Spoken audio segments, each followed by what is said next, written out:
Where's my computer, Beastla? Hello, everyone. Welcome to the Thursday night chat. Glad to have you. Welcome everybody in the side chat. We've got Echo with us. Glad to have him. Got Mario Battle Bean for the first time. Glad to have him on. Uh, the more we have on, the better. Tonight we're just going to talk about this and that, and a little bit of news on the Second Amendment, but at least something I read. Oh, wait a minute. Hold on. Hold on. There we go. I had. Excuse me, folks. I had a browser open. We'll talk about our loading equipment, what we use, why we use it, and whatever else we have here on the reloading bench. So there's Julian. Welcome, Mac Man. How you doing? Good to see you. So what's up with you, Echo? Not a lot. Just gonna do some 300 black chamfering and deburring tonight during the show, and get ready for my next show where I'm gonna be throwing primers, powder, and bullets. Mm-hmm. Yeah, that sounds cool. I'm got to order my Lee primer. When I get that going, I got several hundred rounds of 5.56 to do. It's I just need to finish priming them, dump the powder. What's it? How you doing, Mario? What's up with you? What is that cute little animal? He's muted. Hey, Mario. Come on now, you got to talk now. He's got a cute little animal. My bad. My bad. I had my vicious dog next to me here. I've seen that. Yeah, man. I've had that thing since 2006, bro. Oh, wow. I had a lab, man. Yeah. I had a lab got in 2007, almost 2008, and it died last year when COVID hit. Oh God, I miss that dog. Oh, yeah, I know, man. Mm-hmm. No, that's our last dog. We haven't had a dog in a long time, so. Actually, it was with my oldest daughter in Washington, but she moved over to Nevada, and my son-in-law moved. He went into the Air Force, so they're going to be moving into the Air Force base, and they only allow them to have one dog. So he brought back Shrek. That's his name. Mm-hmm. So yeah, he's doing okay. Doing all right, guys. Just it's blazing hot in the West Coast. It's right now it is 100 and 100 even outside. So it's blazing outside. Mm-hmm. It's 82 here in Georgia. And some night this week, I think it's going to get down to 69, but I don't remember what day or what night. But yeah, I'm glad to have you on. And see how many we got in the side chat. Got 8 watching. Okay. I forgot to. Apparently, I didn't have the YouTube side on another browser set, and it was causing a loop. Welcome, Lake Me Caller by. Welcome, Andy. Good to see you. Lakeview. Vanessa is here. Michael Hurtnick. Good to see you. Glad you all showed up. Hopefully, some more will come in here. Hey, Mac Man, if you want to come in, we can send you a link. If not, we'll post it on the side chat. Just let us know. I like looking at those, at least partial looking at those stocks on your guns. They're cool. He's got some nice guns, you all. Precision rifles. Got Masterpiece Arms, Defiance Action, and what do you say, Bartland barrel, I think, Echo? Yeah, I think it was a Bartland. Mm-hmm. Very nice looking rifle. Straight up race gun, you know what I'm saying? That there's nothing stock about that system he's got going on there. And it's in my favorite caliber, 308 Winchester. So there's that too. I was kind of wanting to ask him, hey, what is it going to set me back for one of those rifles? I know it's going to be something dramatic, but I mean, I can tell you ballpark because I've already looked in it. You're 1,100 something, average 1,100 for the chassis. The Defiance Action, I think, is over 1,000. 1,100. I can't remember now. Somewhere in that ballpark. And then your barrel is what, 600 to 800 or 600 for a Bartlein barrel. Well, Maybe more. usually for a Maybe Bartleins, you're looking higher. at like probably 7 or 8. Okay, For 7, a 8. bull, for a bull Yeah. of 22 to 24 inches. Yeah. Yeah. And then that's if you don't have it fluted. If you have it fluted or cryo dipped, it's going to be even more. Mm-hmm. And then you got then, go ahead. Then you got the bolt, the action, that like you said, the chassis. Oh, I'm sure that rifle's every bit of $5,000 by the time you pay the guy to put the thing together. Yeah, he's on. Oh, he says send him a link. Hang on. Let me see if this is a link I have still on here. Let me try It this. should still be froze up in your little thingamabob, your memory of your copy deal or whatever the hell I'm trying to say. Geek Squad language. I got it. The Geek Squad. I'm just gonna put it in the side chat. If a troll comes in, we'll get rid of them. There you go. Welcome, Jason. Good to see you. Got Raleigh Carvelis here. Good to see you. Glad you guys joined us. Raleigh, Jason, Julian, Vanessa. What is going on, Vanessa? Nice to see you in the audience this evening, ma'am. Michael. And also, I think I'm missing one other person over here. Got 10 on. I think. Oh, yeah. Wait. Lakeview Outdoors. Hey, Lakeview. What's going on, brother, from Utah? Andy 79Z28. What's going on, brother? Let's see here. How you doing, guys? Hey. How you doing, Mac man? I'm good. Just got home from work. Yeah, I actually tried to schedule this a little. I was telling Echo I was going to schedule this a little late in case people out there, where you live, can get on here. And so I put it a little later than I did last weekend to give everybody out west a little bit more, or mid-America, more time to get on. So yeah, glad to have you. Cool, thank you. We were just talking about your nice rifle. Yeah, I heard you while I was getting everything set up. I'd love to have that. I'd love to have that thing, that Defiance action and all that. I've looked up Defiance a while back. And, it's nice. I should have the new one maybe next week. He's building me another one in 338 Lepo at the moment. Oh, wow. With the same Masterpiece arms, chassis, Defiance action. I'm not sure what barrel he's putting on it. So that one's on the build at the moment. Is your Bartlein barrel on your 308 right now, is it left-hand twist or right? It's just regular twist on it. Right. With a right-hand twist. I've heard of the left. It's a left-handed rifle. Okay. Gotcha. Oh, you're left-handed? Yeah, I'm right-handed, but I've got a weak right eye, so I've always shot left-handed. Ah, yeah, because you're left eye dominant now because of the eyesight problem. Yeah, so I hold my pistols in my right hand and I shoot everything off my left shoulder. Oh, okay. Who's in this? Jason says he's got a new chronograph. I got to get one of those. Jason, what kind of chronograph did you get?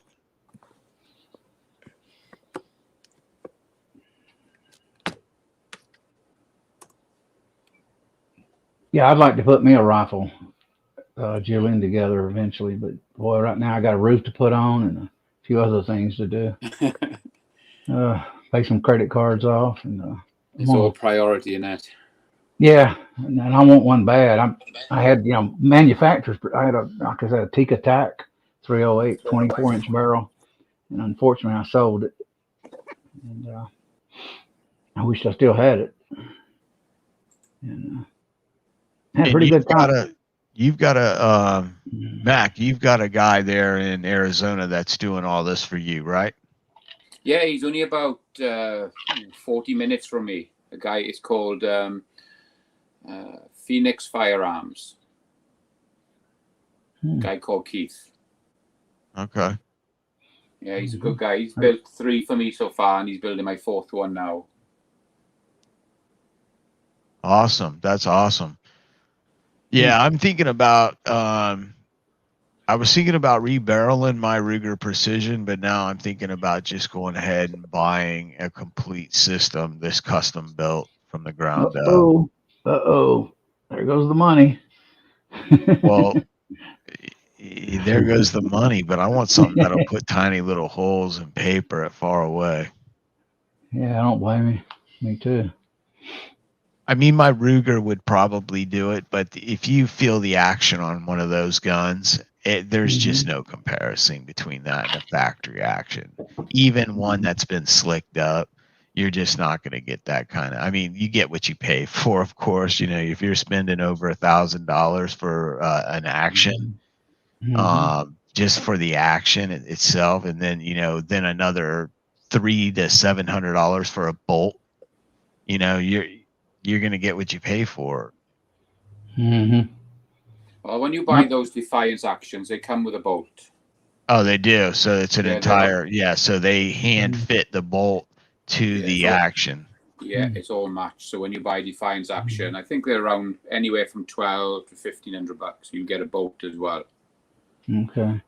Are they chrome plated or stainless steel or blue? Mine are all like a stainless steel finish, but he paints them. He paints them to match the rest of the gun for me. Oh, okay.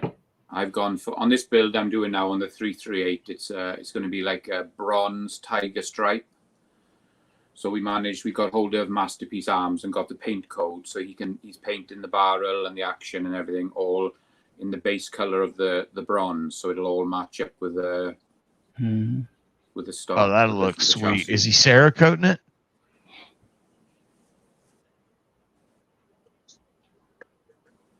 Yes, he does. Yes. Okay, that's what I figured. If he's paint code, that's what I figured. With Cerakote, they've all got their codes. But that ought to be awesome looking, a tiger striped rifle with that burnt bronze. Yeah, the chassis looked really good when it came back. I had to wait. I was 14 months on the chassis. You had to wait for Masterpiece to run because they actually make sort of custom make them for everybody, and they got to have enough orders in to run that paint. So when you pick one, if you go for a bit of an off color, you have to wait quite a while until they get enough chassis in to paint of that color. So I was 14 months waiting for the chassis. Wow. Yeah, I do know they're in Georgia. I've heard of them. I've researched them here a few years ago.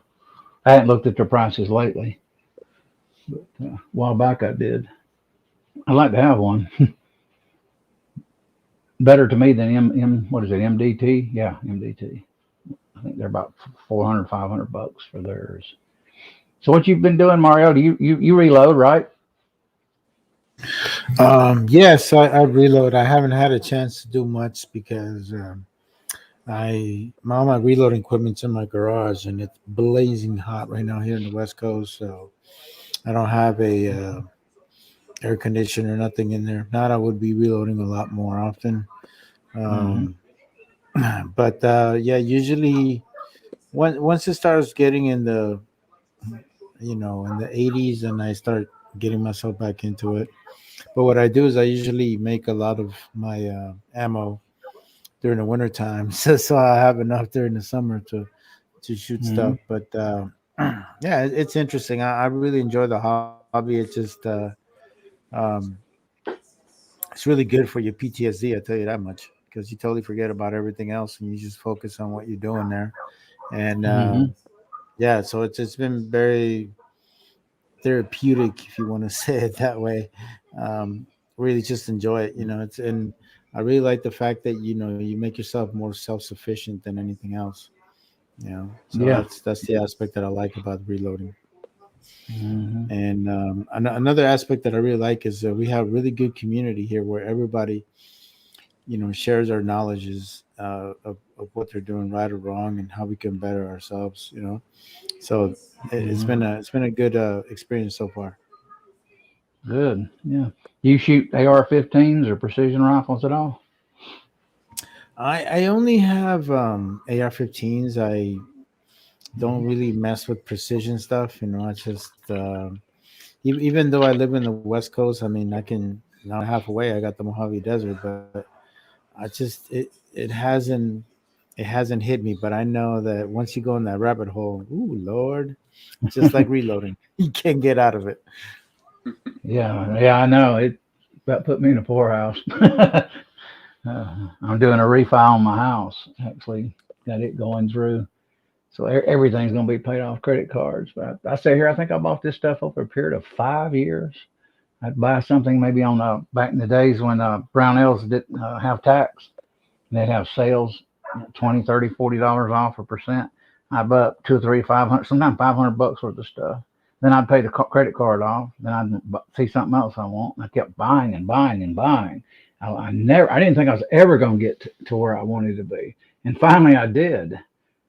But it does happen, man. But it's just like anything else. It's just a slow progression, you know. And for me, is I think the other progression that I'm getting into is I'm getting into Dylan reloading, and it's been a really good experience. So I'm very happy with that. What you got, Dylan, now? What do you got on Dylan? Yeah, I got a 550C. It's cool. I like it because you know it's so versatile. You can do rifle, you can do pistol, and you know it's perfect for me. I don't want something that's super. I'm just not at that level where I need something that's so you know, something like a 1050 or something like that. I think that to me is a little too much. Even a 750 to me is a little too much. I'd rather just take my time and enjoy what I'm doing. And what I really like about the 550 is that you pretty much control everything, but at the same time, you'd be surprised how much ammo you actually produce. It's interesting. Yeah, I know it produces good. I don't run my 650 that often. I did it first, and I kind of slowed down. It's actually been a while since I even fired it up. And then I sometimes I'll do sizing, and then I'll take it out and trim it, and then run it back through again. Or I'll sometimes I'll put it in there for the primer, prime them all, and run them through. Right, and you know, to be honest with you, as much as I hate to say this, as much as I enjoy my 550, I enjoy my turret press. I really like the single stage, man. It's just something about a single stage, you know. It's just you take your time, you make certain, you know, certain rounds your way, and just take your time and relax, you know. So I enjoy the whole thing from single action to progressive. They're all great. I actually want to get me a Lee turret, even though I got a T7. I want to start getting those little heads and putting some pistol calibers on it. They are so it's so easy. What I like about it, so easy to set up. And I know people like Uncle Jim, he loves it. I love mine. A lot of guys out there have the classic turret, and it's still by far one of the presses that they use the most because it's so versatile. Yeah, I can't. It's accurate. You can't. I mean, for the money and the accessibility of the turrets being so low cost, and the design of the turrets where as soon as they move upward from the slightest indexing of a cartridge case or the bullet seating process or powder process, it will push the turret up evenly all the way around 360 degrees, so it locks out. And even with range brass and reloading, I'm getting less than 1,000th of an inch run out. And Jason out there was saying he needs a tripod. Jason, how much money do you want? Do you want something that's going to last like a lifetime type of tripod? Because I use I think they're called, let me see here, Monte something. Hold on. These are camera tripods, so they're not cheap by any means. Let me see. How do you pronounce this? I think they're Italian. I think I've heard of them. Oh, here they are. Manfrotto. Oh, yeah, they're good. Yeah, Manfrotto tripods. You can get them in carbon fiber. You can get them in aluminum. And I've been using one for over a couple of years and have had absolutely no problems out of it, both carrying a spotting scope and running all my camera equipment and even my phone on a little thing. And then there was another one out here. Oh, Walter's here. We wanted to say hello to Walter. Hey, Walter. See what's going on with him. Michael's got a question. Hurt Nick. How do you like the T7? I like it, but I still want the Lee turret because I can buy the cheap turret heads and set the dies up and put 3 or 4 of them on the side and just snatch them back out and put them on. I'm not going to sit here and buy turret heads for a T7. I'm just not. It's too high. So, but T7's a nice price. Can't beat it. A little high price right now. I think over $400, and I wouldn't pay $400 for it right now. To be honest with you, I gave $289 for it back a few years ago. So, everything is going up past few years. Huge. Even Dylan went sky high. They usually raise the like $10 every year. Just recently they went $250 on a RL 1100. Jeez, a lot of money. But yeah, I mean, even with a business discount, you're still getting just about paying what they were before all this inflation started rising up. I'm going to show. Here's how I keep my dies. I keep them in a freezer bag with a piece of cardboard. Right now I'm just using WD-40, and in Georgia I have no problems. Been this way a couple of years. I have no problems with rust ever, not even surface rust. So, and I also label them. That's a 308 full length die. I have 308 Reading. Forster cedar. And that, and what else I got? This is what I typically use. And I got a 308 Reading cedar, which is a bad boy. But most of my dies next are going to be Lee's. I just can't afford to buy a Reading constantly. But I can see that Reading is on sale in Midway for $369. Oh, what kind of set? It's $529 down to $369 on sale. $369 for the T7, yeah.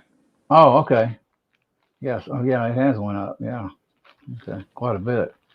Occasionally I see it for $400. Then I got a 308 bushing die, Type S by Reading, and I've got 5 bushings, which is probably overkill, but I bought them anyway, and they're still. For a minute I thought that was an 8-track player. You got their echo. Dude, it is. What are you talking about? I'm jamming. Hey, I've got an American Gigolo right here. Are you serious, dude? I was just kidding. No, man. This is not an 8-track. He's talking about keeping dies. No, those are not 8-tracks. Those are actually die sets. And basically, that is a dry box. Basically, it is a dehumidifying cabinet made for high-end photography and video equipment, and it will keep the relative humidity in between 29% and 60% relative wherever you set it. And basically, I've got 2 of these things. You get them off of Amazon if you like. These right here are 60 liters or 50 liters, and they're 50 liters. And they've got 2 drawers on them, a LED light. They hold about 26 sets of dies in each one, and they're $190 a piece, but you can get them on sale for $150 on Amazon and on B&H Photo. But if you live in the southeast or the south and you're in high humid climates, these are worth their weight in gold, because I can take dies right off my press, put them back in the box without cleaning them or anything. Put them in this case, and at 29 to 30% relative humidity, they will not rust. The only drawback is the O-rings on the lead dies. If you don't use some type of silicone, I use Slip 2000 grease. It's 100% synthetic, and I wipe the O-rings down with a thin coat of that, and that keeps them from drying out and cracking and dry rotting. But other than that, it's the way to go. And I'm running 2 of these. So I got a question. This might sound like a stupid question, but I haven't lived in the East Coast long enough for me to know, but so this is not an issue in the winter time, right? Yeah, even with the air conditioner on in my house set at 78 degrees, my house has a relative humidity of around 58% to 62%. Like when it rains, it'll go up, especially if you've been going in and outside a lot, opening and closing the front door or the back door. The humidity is relatively around 80 to 100% almost year round. Even in like this last Christmas, we had 85% relative humidity on Christmas morning, and we were wearing shorts. So, you know, it's a total different environment. It's closer to a jungle environment in Florida, in South Georgia, than it is a like a woodland area type environment. Yeah, we're lucky in Arizona. I don't have to worry about that. I leave my dyes out all year round. I don't. Oh yeah, you don't have that problem. In Arizona, you can actually have a wood rifle crack on you if you don't keep it waxed, because it's so dry over there. It will actually dry the wood out and cause it to shrink and crack. But you know, MacMan has a problem over there in Arizona called monsoon season. Tell us a little bit about that, buddy. Oh, it's rough, but it's nowhere near what I still don't have to run anything to worry about humidity. We get 110 degrees here and it rains for 24 hours and we get up to about 70-80% humidity. And then the day after, then we're down at 50, and then the day after we're dry. We can have it rain solidly, really hard rain for an hour here, and within 10 minutes you go outside, the ground is dry. Wow. It just never cools down yet. It's great.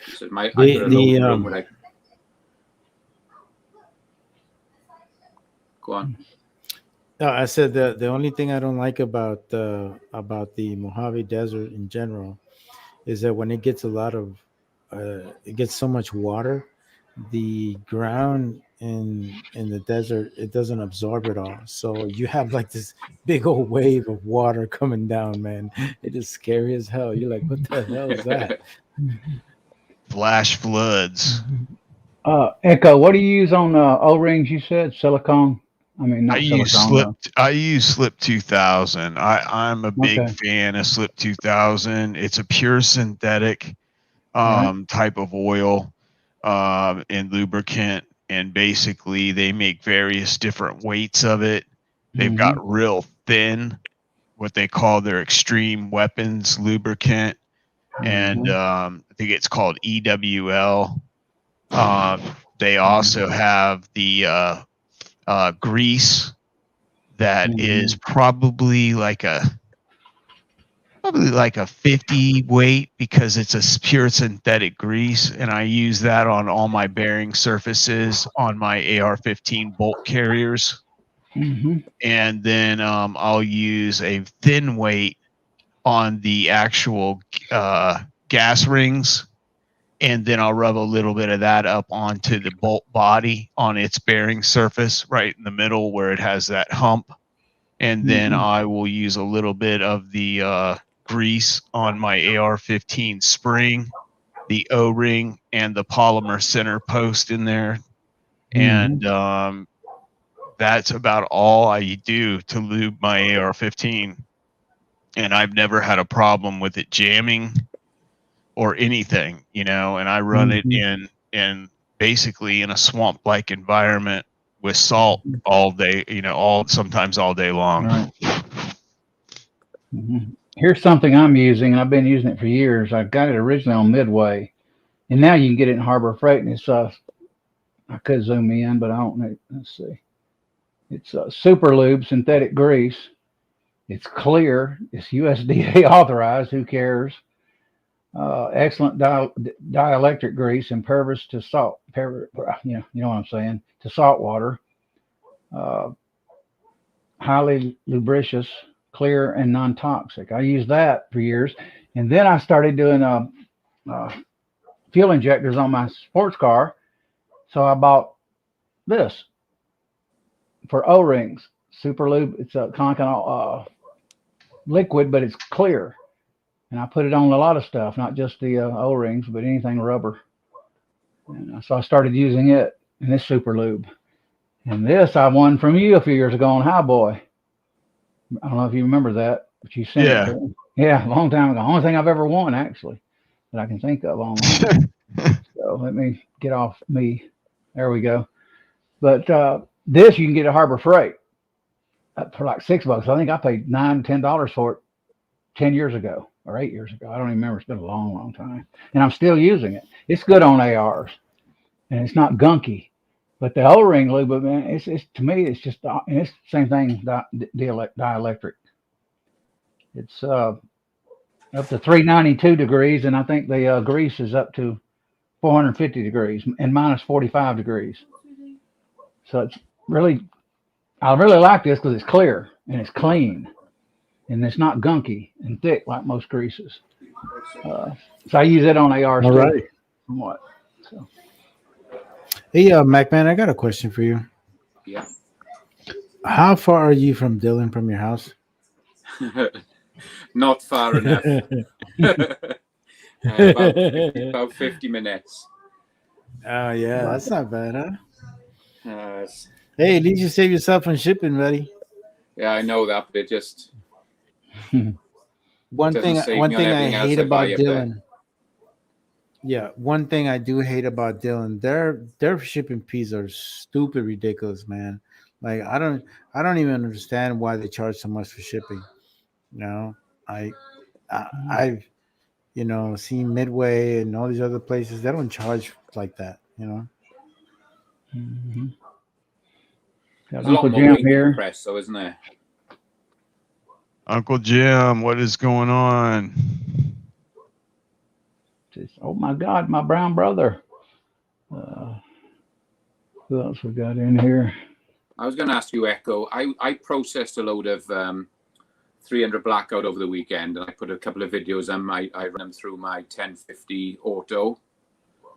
So I run a load of brass through, and then I cleaned up. I did another video then of doing the pockets and deburring and chamfering. So I got everything ready now to go.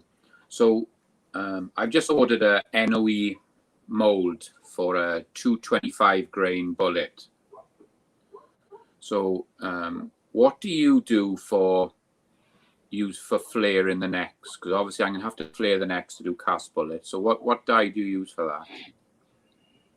If I'm gonna flare the necks, if you're using an NOE mold, I would recommend you just using a Lee universal expanding die with an NOE expander. If you talk to the guys at NOE, they make expanding mandrels for the Lee universal expanding die. And if you're using their die, why not use their expanding mandrels as well to give you the perfect amount of expansion that you need for that bullet? Yeah, I was looking on their website, and it's quite confusing to try and find that expanding mandrel, because they do it by size, not by caliber, don't they? And it's quite hard to decide which one to go for. Yeah, the easiest way to do is call them and talk to the fella, because like what I did was I was doing for 458 SOCOM. So I'm dealing with anywhere from a 458 size lead bullet to a 460. So I went, 459 to 463. I bought, 3 different mandrels, and then I use them in my Lee expanding mandrel and die, and it lets me seat the cast lead bullets with no problem. As far as my thing is, an expanding mandrel expands and bells the mouth of the case, whereas like just a regular expanding mandrel will actually open up the entire mouth and set neck tension at a certain amount. But usually, like with my I've noticed when I don't expand my mouse that big and I seat the lead bullet in there, it almost pulls the case back tight against it, so it doesn't need much of a crimp in my AR-15 for my 458. I just put a medium crimp on it, and it kind of takes whatever bell the bullet doesn't take out from going down in there, and it just tightens back up. And did you slug all your barrels to get the exact size? Well, the barrel, the guy that I got the barrel from, he told me the exact dimensions of it when he reamed it. I dealt with a guy that helped design the 458 SOCOM cartridge, but what about your 300 Blackout? Yeah, I slugged it, but and I can't remember the name of it, and I've had a problem with my memory since I've had 2 minor strokes. But there is a metal that they make that is not lead, and it is a very temperature sensitive metal. It melts very easily, and it melts like pewter. It becomes, but it hardens pretty quick. But that's what I was used, and it's actually Brownell sells it, I believe, for exactly this purpose: slugging your barrel and chambers. And if you just call up Brownells and talk on the tech line, if nobody here puts it in the side chat, because one of the guys may know exactly what I'm talking about, and just drop it in. I know Jim knows what I'm talking about. Uncle Jim does. He's used it before, but it's a material, and it just basically makes it a little easier to slug the barrel, so you don't have to shove some lead down the barrel and with a bore guide and a rod and have an issue pushing like hell. Would you pour that lead into your mold to make a bullet, then use that bullet to send it down, or what size? How do you make them? What I did was to do the chamber was I would use a paper ball, wax paper ball, and put it in just past the chamber, and then pour the lead liquid from a dipping ladle right into the chamber. Okay. And let it fill all the way up to like that. Let it cool, and then pop it back out the opposite direction with a one-piece cleaning rod. And that wasn't too hard with lead. But if you go to do the rifling and push that through down the rifle, do it in the actual rifling and then push that through, that can be a literal pain in the balls. I mean, you can put your barrel in a barrel clamp and then put it in a vise, and it makes it a little easier. But it's just something about using a hammer and a rod to push something down a rifled barrel that just gives me cringes, because I was always taught be very careful of the rifling and stuff like that. And they specifically. So you do that from the muzzle end, would you? No, I actually do that from the chamber end. I would pour it, once you fill your chamber and you knock that out from the reverse end, then I would set the piece of. You just fill in a little bit up in where the bullet goes in, and then you knock it straight back out the way you poured it. Yes, that for the chamber, and then when I'm doing the actual rifling part, I'll just push the piece of wax paper a little bit further down into the bore, and then push that back into the chamber. And since that will be smaller, it will go right back into your chamber. Now you're doing that the reverse way, so you want to be very careful around your crown, not to get anything abrasive around that, and make sure you're centered on the lug so that you don't come in contact with rifling as you're pounding that piece back. And that's if you're using lead. The actual stuff I'm talking about, you can literally push it out of the chamber and the rifling with your bare hands, and either a wooden dowel would be the best thing I would say to use, because a wooden dowel gives you the ability not to accidentally tear anything up. And it also works very well with the thinner stuff, because you can just shove it through. Okay, I'll look into that. Let's see. Did anyone in the chat put what that material is called? No. Sarah. No, that's Sarah Safe. Reloader 762's here. Good to see you, brother. I don't see it. What is this, Michael? Sarah Safe. I don't know what that is. Sarah Safe. You probably Yeah, know. that's it. Is it? That's it. If you look that up on the internet, you will see a Sarah Safe.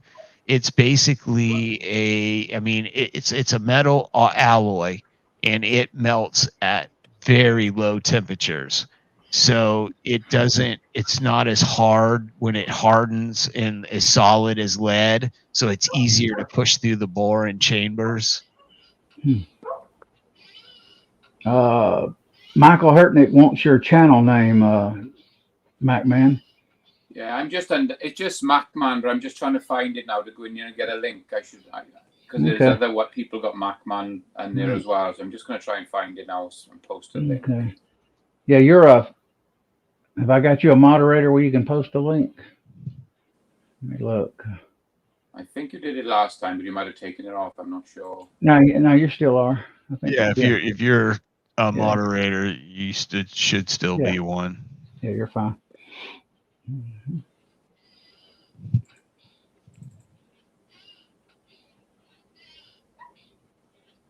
Well, anyway, get back to a little more reloading, I guess. I already showed you the dyes I use. Why? And did I say why I use them? Forster 308, heat treated, the seating stem on 308. But I still turned around and bought a Redding 308 because I like the floating. I don't know. It's just I like the dye. A lot more expensive now. Probably I wouldn't buy it with the price, but the Forster's a really good price. Also, for the bench, I buy these at Dollar Tree, which is Panhandle Precision uses similar versions. You can get them on Amazon, but it costs a lot of money. Go to Dollar Tree, you get 2 for $1. I got what green little plastic trays. I put brass and process it in. Oh, okay, for like reloading trays. But those aren't those for ice cubes? No, this is just a plastic goofy bin. Oh, okay. Yeah, they still got them at Dollar Tree if anybody needs any. Yeah, you'd be surprised. You'd be surprised the stuff you can find in Dollar Tree for reloading stuff. I got these here. I wish I'd got a bunch of them like an idiot. Now you can't get them. I got these big giant containers, and they're built real well to put your brass in. I wished I'd have bought $20 worth of them, and I didn't. I think I maybe bought 6 or 7. I can't see. 1, 2, 3, 4, 5, 6, 7, 8. 8 of them, maybe 9. I think I bought. In fact, the over I bought $20 worth, or maybe more, because they're pretty good plastic at Dollar Tree. But I bought those over there at one on the shelf. Look like shoe boxes. I bought those for Sam's Club a few years ago. I got a bunch of those with trays, lids on them. I see. I'm gonna get them just so I can. Hang on a minute.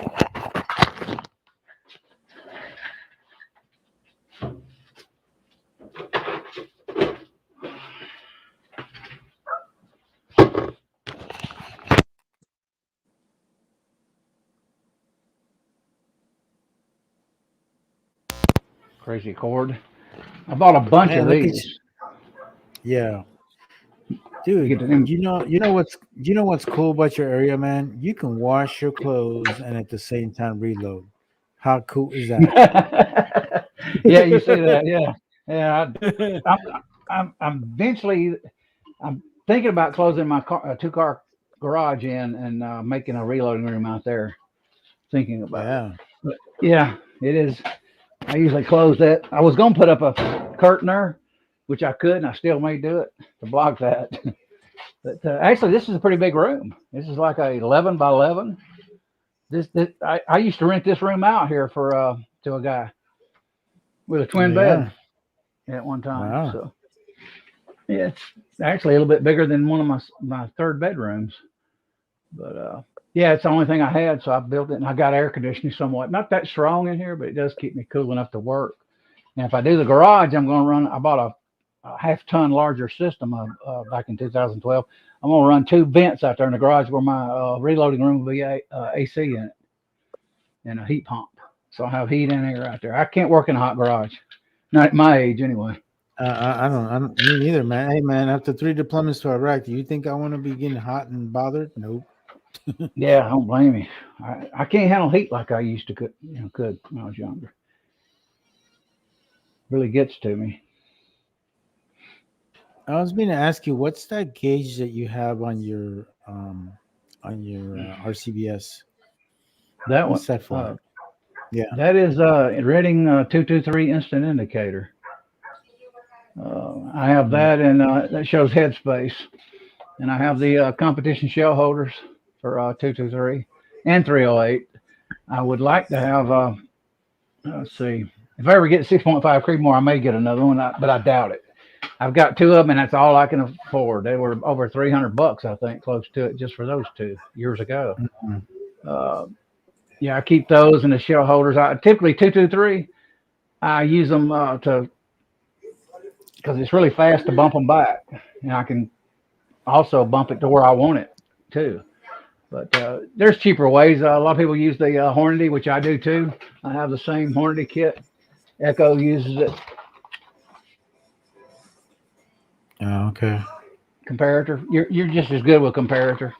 Reloading for the chamber. I kind of wished I hadn't bought all this, but I was getting into reloading years ago, and I thought, well, I'll just go buy some more expensive stuff like this. And I did, but it is nice though, because it comes with a little brass gauge, which is, I actually checked it against a Clymore go and no go gauge, and it's, believe it or not, Reading got it about dead on. So it's basically like a semi-go gauge. It comes in a little tube, and you put it here, and you set your gauge up. It's kind of like Highboy, same system Highboy does. If you ever watched okay. Yeah. I got a 10-minute video. Yeah, I'm sorry. I can't watch Highboy. That he talks way the hell too much for my taste, bro. Nothing against the dude. It's just, whoo. I don't know, man. More than Echo? What? No, Echo's not that bad. You know, maybe because Echo's got that silky smooth freaking radio voice, maybe that doesn't bother me as much. All right. But Echo is like, I'm not Echo. I mean, Highboy, he's a good guy. He's a good guy for the community. He's just, I think he overdoes the explanation sometimes, and I'm like, dude, you just said the same thing 5 minutes ago. I'm like, but everybody's got their own thing. I mean, I applaud him for doing all the things that he does, because he is really good at teaching people how to reload. So, yeah, but to me, he's kind of like the nut and fancy of the reloading world. He doesn't shut up. It's like, oh my God, just get to the point. Just get to the point, bro. He's got his own personality. I like Highboy. He's funny. Yeah, I like him. He's a good guy. He's a good guy. But I'm just sorry. Yeah, I just don't have that's just his style. Some people are gonna like you, and some people are not gonna like you. It's just like everything. That's why you have more than one reloading channel to choose from. That's because that's why everybody's got their own little thing. Certain channels out there I don't watch either, because I prefer other people, more. Like I like Walter. I like to watch Walter do stuff all day long, even if I know what he's doing, because it's just like, you know, if I'm working in the shop, it's something to listen to, and he knows what he's doing. But see, one thing I like about Walter's got personality, bro, and he's El Viejo. I mean, how cool is that, bro? He's got the hat, you know. Yeah, he's chilling, I know. man. You know, he definitely plus Walter is the most active person I know. And I know a lot of people, but he does kayaking and motorcycling for like 2,500 miles and stuff. I was like, you do what? I'm like, I used to do that kind of stuff when I was 20. I'm like, I don't think I could sit on a motorcycle for that long anymore. I'd get off of it and I would be permanently in that position, and I'd be like, I need a little bit. Mario, go ahead, Mario. No, go ahead, sir. I got a video on this, and I call it to the point, and I do it very quick. The original one was 9 minutes, and I show you how to do the competition shell holders, how to set the where you don't have to change the shell holder out all the time. And I do it in less than 9 minutes. And go ahead with your best self. Yeah, I got the video on. If you want to watch it, look at my channel and you'll see it. I don't like making long videos because a lot of people just don't like watching long videos. So yeah, I'm gonna try to unless you're gonna talk a lot of smack and make it and be entertaining, you know, I'm cool with it. Yeah. So but I'm not gonna tell you. I'm not trying to be negative, but I'm just saying, just to me, you know, there's certain people that I do watch, some people I don't watch it. But what I think I can say about Highboy, he is good for the community. He is good to teach people how to reload and get him into that. So, I mean, he does have a purpose. But to me personally, I have so many reloaders that I know. I can just call somebody and be like, "Hey, man, how do you do this? Or how do I do that?" You know, so I don't have to watch a video. Luckily for me, you know. But but he is definitely good. He's definitely. If I tell you about the instant indicator, I'm gonna do it within 10 minutes. I try to get through the whole video, and I've got it posted. So you can. A guy on the High Boys forum asked me about it 6 months ago or something, or 8 months ago, and I said, "Well, hang on, I'll do one on a video for you." I did it, but then my channel got brought down. That video disappeared, so I had to remake another one the other day, and I think it's less than 9 minutes. Yeah, so. It's very quick, and it don't take long at all to explain this system. And I kind of do it that Mac, way. Man, I get to the point. Yeah. So. Yeah. Hey, Mac. Yeah.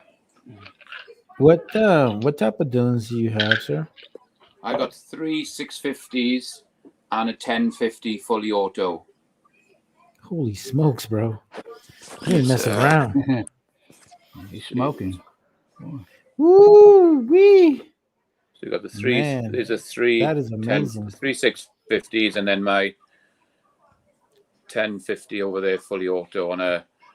Wow! Nice. We call it the auto drive, the Mark 7 auto drive.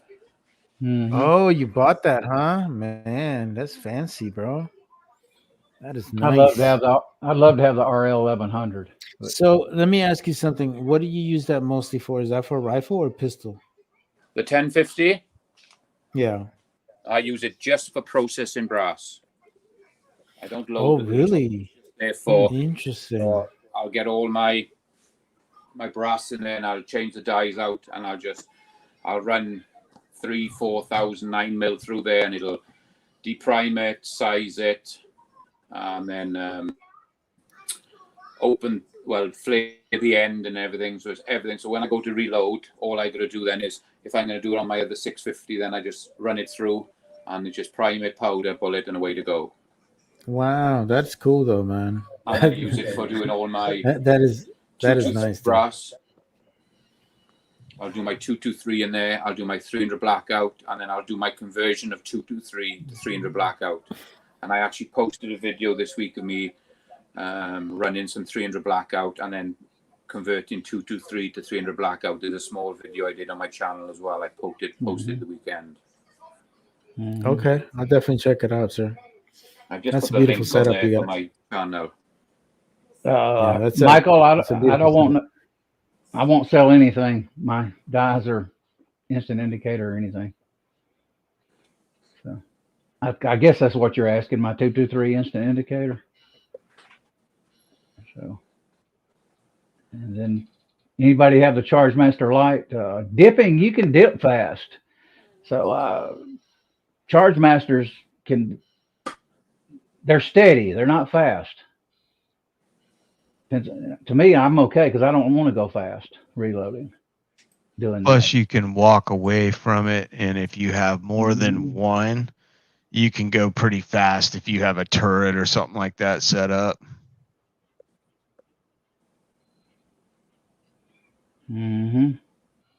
Or even if you're single staging it, just get your powder ready. Because really, when you're pouring powder, that's the most concentration you're going to put out on something for the sheer fact of the matter is you don't want to get that wrong. So you're spending more time making sure your powder charge is correct than mostly anything else. And when you do that, sometimes that will slow you down after a little while. Yeah, I'm not surprised, Michael, on that 223. A lot of stuff you can't find. It seems like everything in America is hard to find now. We used to be the country of plenty. Now we're the country of nothing. And we don't manufacture anything anymore, hardly. So leave that to NAFTA. And going to guns, I want to talk about that a minute. I was reading yesterday or last night that in the infrastructure bill, they're putting, well, this is not guns. Oh, yeah, it is guns. It's several things. They're putting in that infrastructure bill a buyback program. I think it's 10 million, could be more, but at least 10 million. I remember I read.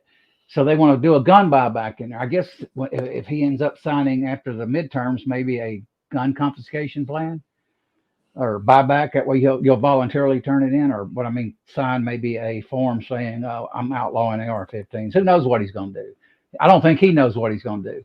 But in that bill, there's another thing in that bill. And that is all automobiles are to be made with breathalyzers so they can control us even more to make sure we haven't had a drink when we go get in our cars. So first it was seat belts in the 80s that they fought us about. Now it's breathalyzers in automobiles. That is absolutely too much control for me, and I'm not going to stand for it. I'd cut the thing out if I could and bypass it and figure out a way to bypass it. But what do you all think about it, what I'm talking about?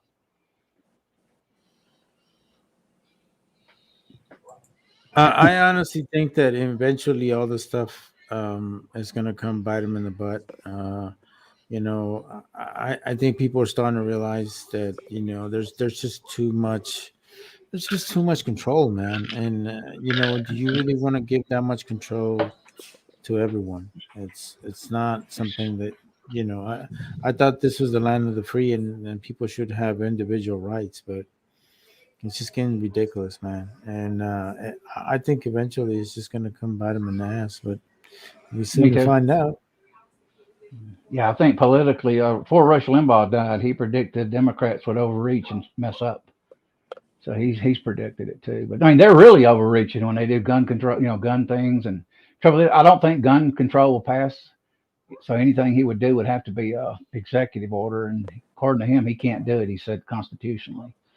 So hopefully he don't do that. And one reason we don't have gun control now is because the Republicans won't sign on to it. So that's a good thing. But breathalyzers and automobiles in every friggin' car. I mean, so basically, you got to, even if you don't drink, you got to go out there and blow the thing. People won't be driving behind you over. That's just stupid. That is just stupid.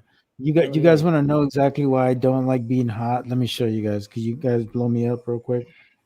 Yeah. This is me in 2004. I had just come back from was it maybe 30, 40 minutes from a patrol. And mean. Soaking wet, man. You know what I'm saying? So, yeah, that's why I don't like being hot. Yeah, I heard it's hot over there. I mean, big time. That's what I've heard. Oh, yeah. Yeah. Did you have to drink gallons of water a day? Like they absolutely. Like I read? Yes, we did. A lot. A lot, man. I'm telling you, there's times where we were drinking so much, and we weren't urinating, and that's bad. Like that's really bad, because when you're just not flushing out of your system, that means your body's just absorbing everything. And then towards like middle of the deployment, we started getting like Gatorade packets and stuff like that. Then made it a little easier because it got to a point that we needed electrolytes, and they actually even sent us a bunch of sunflower seeds because we weren't able to retain a lot of our salt content in our body, and it's starting to become an issue. If I get hot, Powerade. I used to drink Powerade instead of Gatorade. Powerade cools me down quick, where water don't seem to. But that's just maybe in my head. But I appreciate your service too, Mario. Yeah, no worries, man.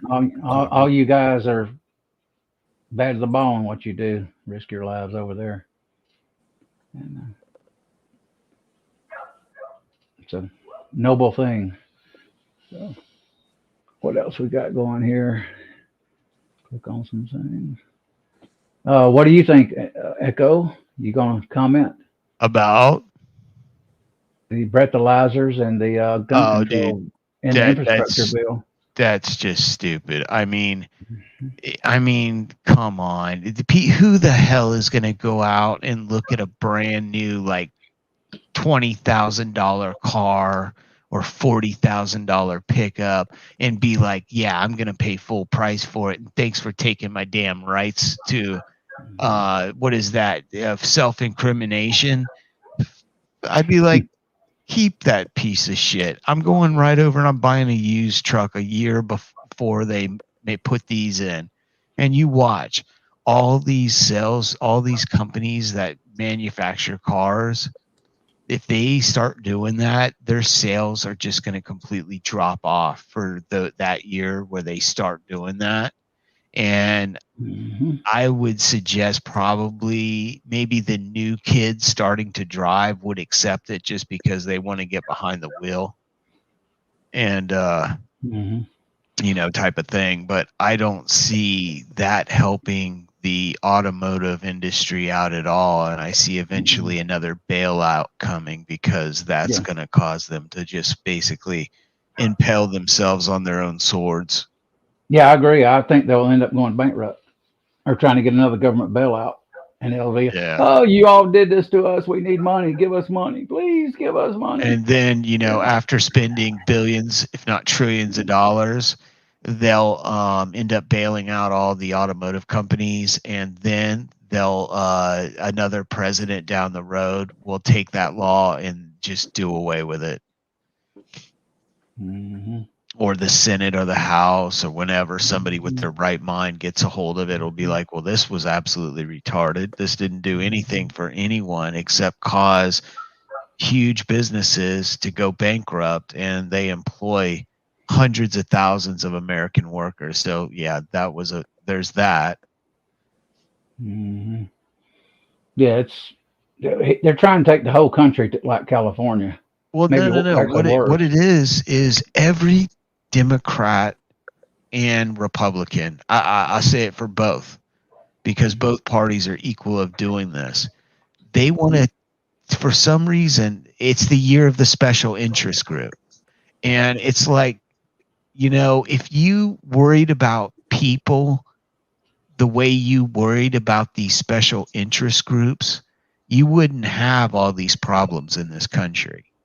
They're worried about having extra bathrooms for guys that want to think that they're girls or whatever. And that's perfectly all right. You want to have your own bathroom.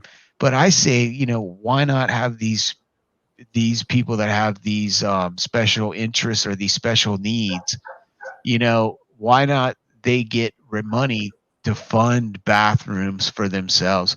It's just like, hey, look, I'm all for the government going after and helping things, but there's got to be a line in the sand where they got to say, hey, look, I'm a diabetic. I would like refrigerators in all schools so that I can keep my insulin refrigerated. But guess what? There's not a lot of us. So there's only 5% of the world that is type 1 juvenile onset diabetic.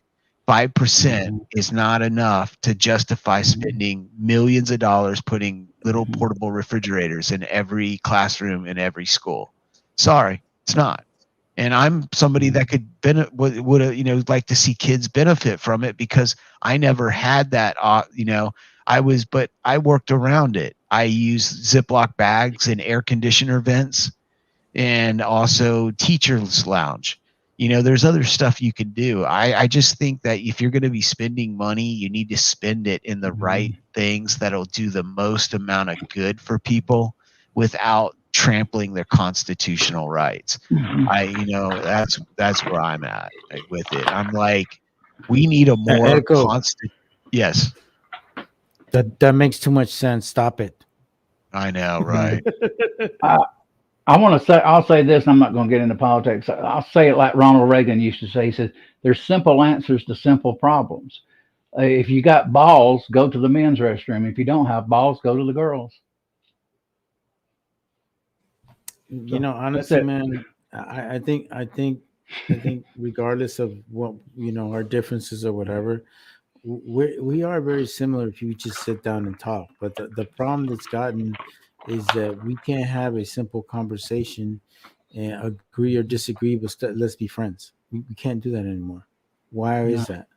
Ever look at a political, presidential, what do they call it, debate? Like, let's say from the 80s. Most of, like, Walter Mondale against Ronald Reagan, regardless of what their point of view was, these people were very respectful towards each other. They respected each other's views. They all had differences of opinion, but regardless, they all shook their hand at the end. You know, we can't do simple things like that anymore. Watch that was it Mondale and Reagan debate on YouTube. It's one of the most eye-opening debates I've ever seen. It was people, they're just so cordial towards each other. You know, they knew that they had differences of opinion, but regardless, they agree, disagree, they were still friends. I watched that years ago when it was actually happening, when I was a young voter. What it is, the left has got, and the Democrats have got too radical. Pat Caddell, Jimmy Carter's poster before he died, he was on Fox News back in the Obama years, and he says, hey, the Democrat Party's not liberal anymore, it's radical. And that was back then. It is really radical now. So anyway, enough of politics. I hope Julian didn't get off because of politics. I think he did. Yeah. That's why we need to stay off of that topic. Yeah, I didn't want to go there heavy. I was just wanting to talk about those two laws. Yeah, two things in the infrastructure bill. So,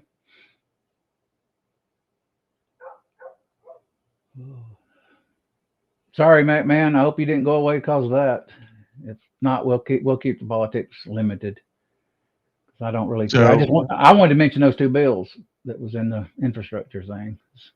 Basically, is what I was trying to get at. But we kind of went a little bit further. So. Yeah, we went off on one of them things. That's why I try to stay clear of that altogether. Yeah. But on reloading though, what basically were you talking about? What dyes were you talking about using? Were you talking about the S dye, Redding dye? Yeah, I used the Type S Redding bushing dye, and I used the Redding bushings. I would like to actually get L.E. Wilson bushing because I hear they're actually a little bit more tighter tolerances. Nah, dude. If you want the best bushings on the market, you need to get those SAC bushings. Yeah. Those guys. Yeah, those guys are getting the same run out on necks that I'm getting using a Sinclair expanding mandrel. And my L.E. Wilson is not as accurate as my Sinclair. Now, whether or not it's just because that particular die is not as accurate, or is it just because that particular one that I have was manufactured not to the specific tolerance?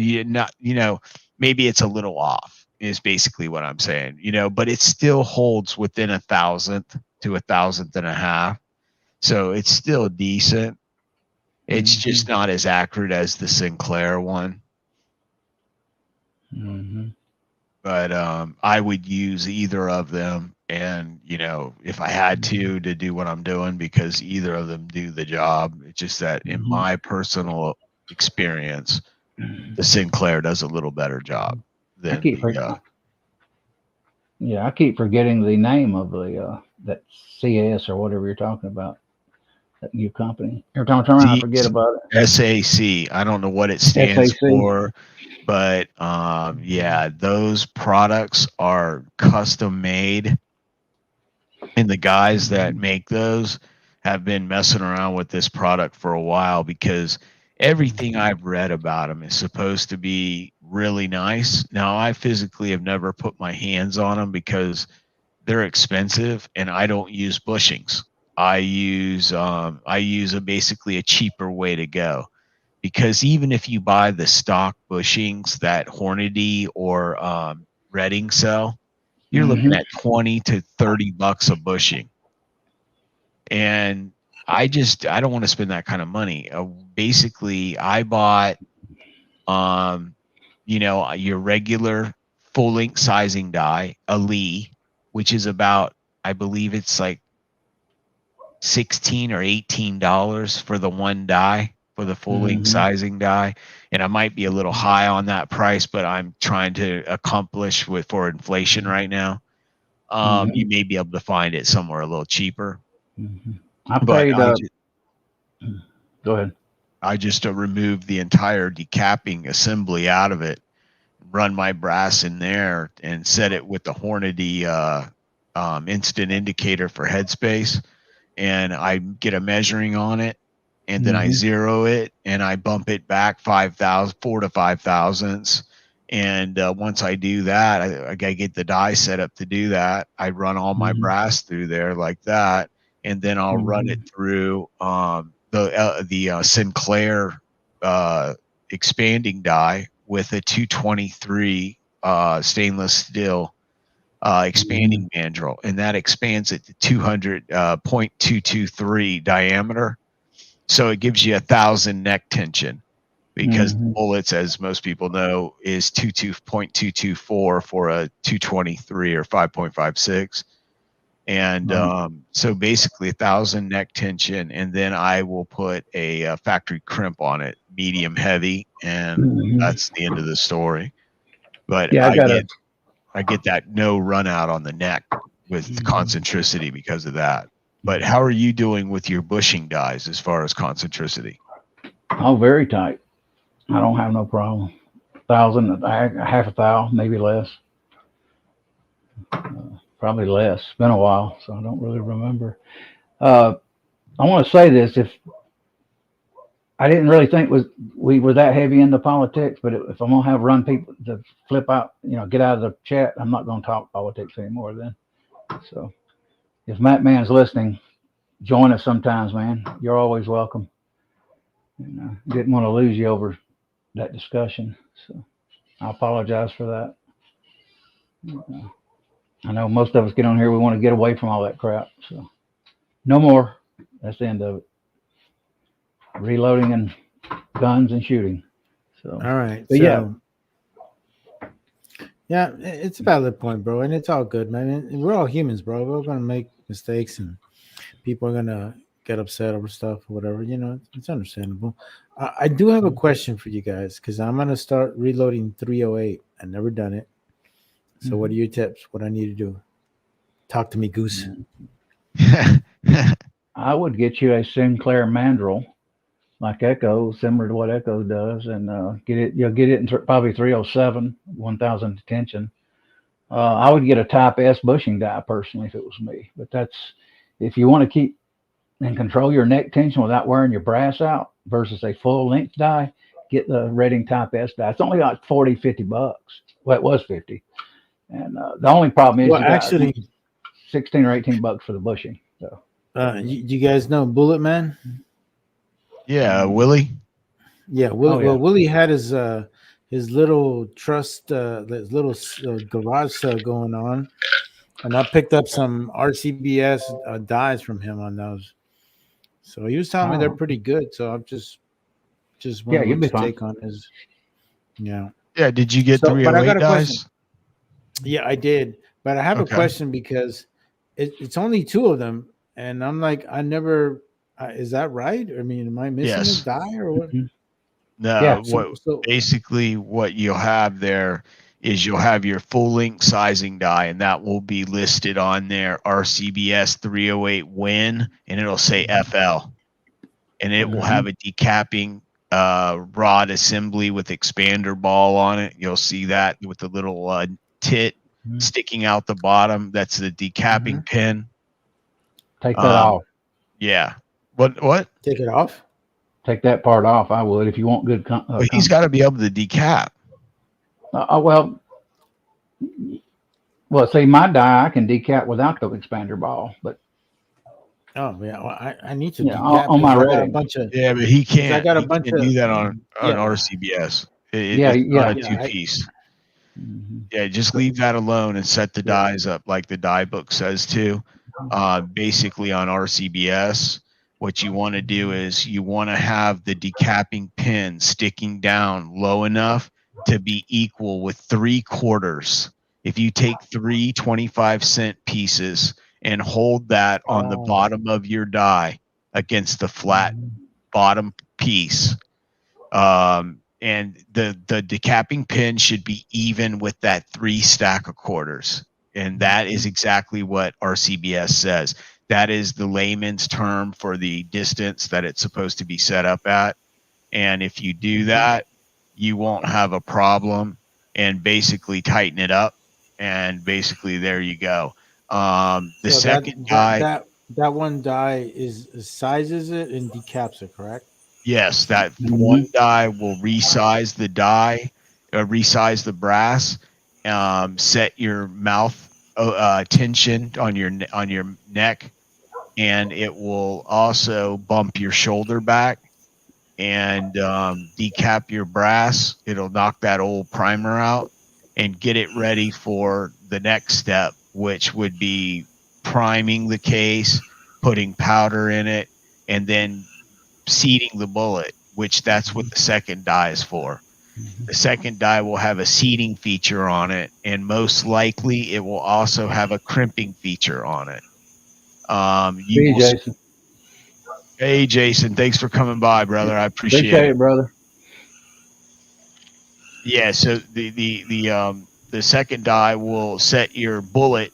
So you'll screw it down in there, touch your base plate, and then you'll screw it off like a complete turn and a half, and that will eliminate any crimp.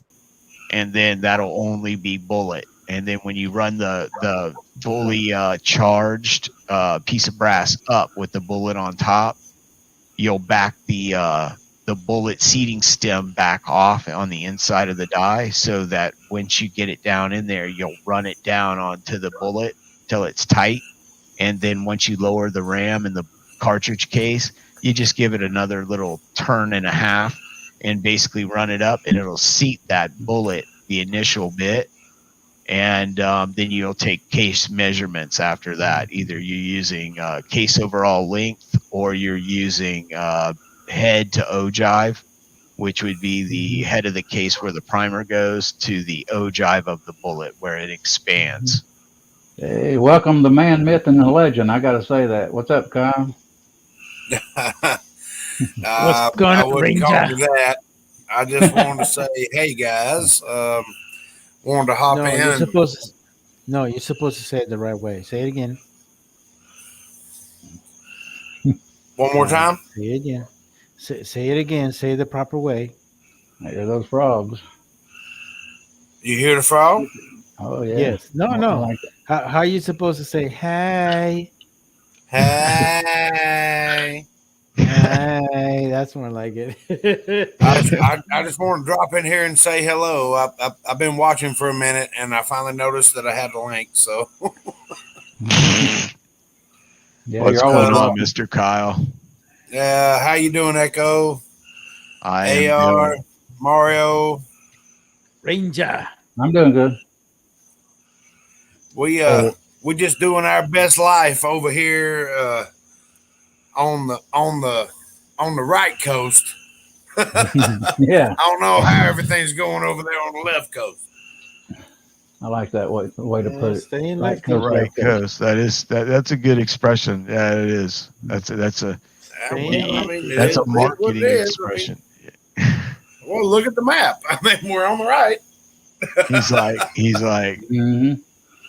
come to next time you see a commercial for come to Georgia.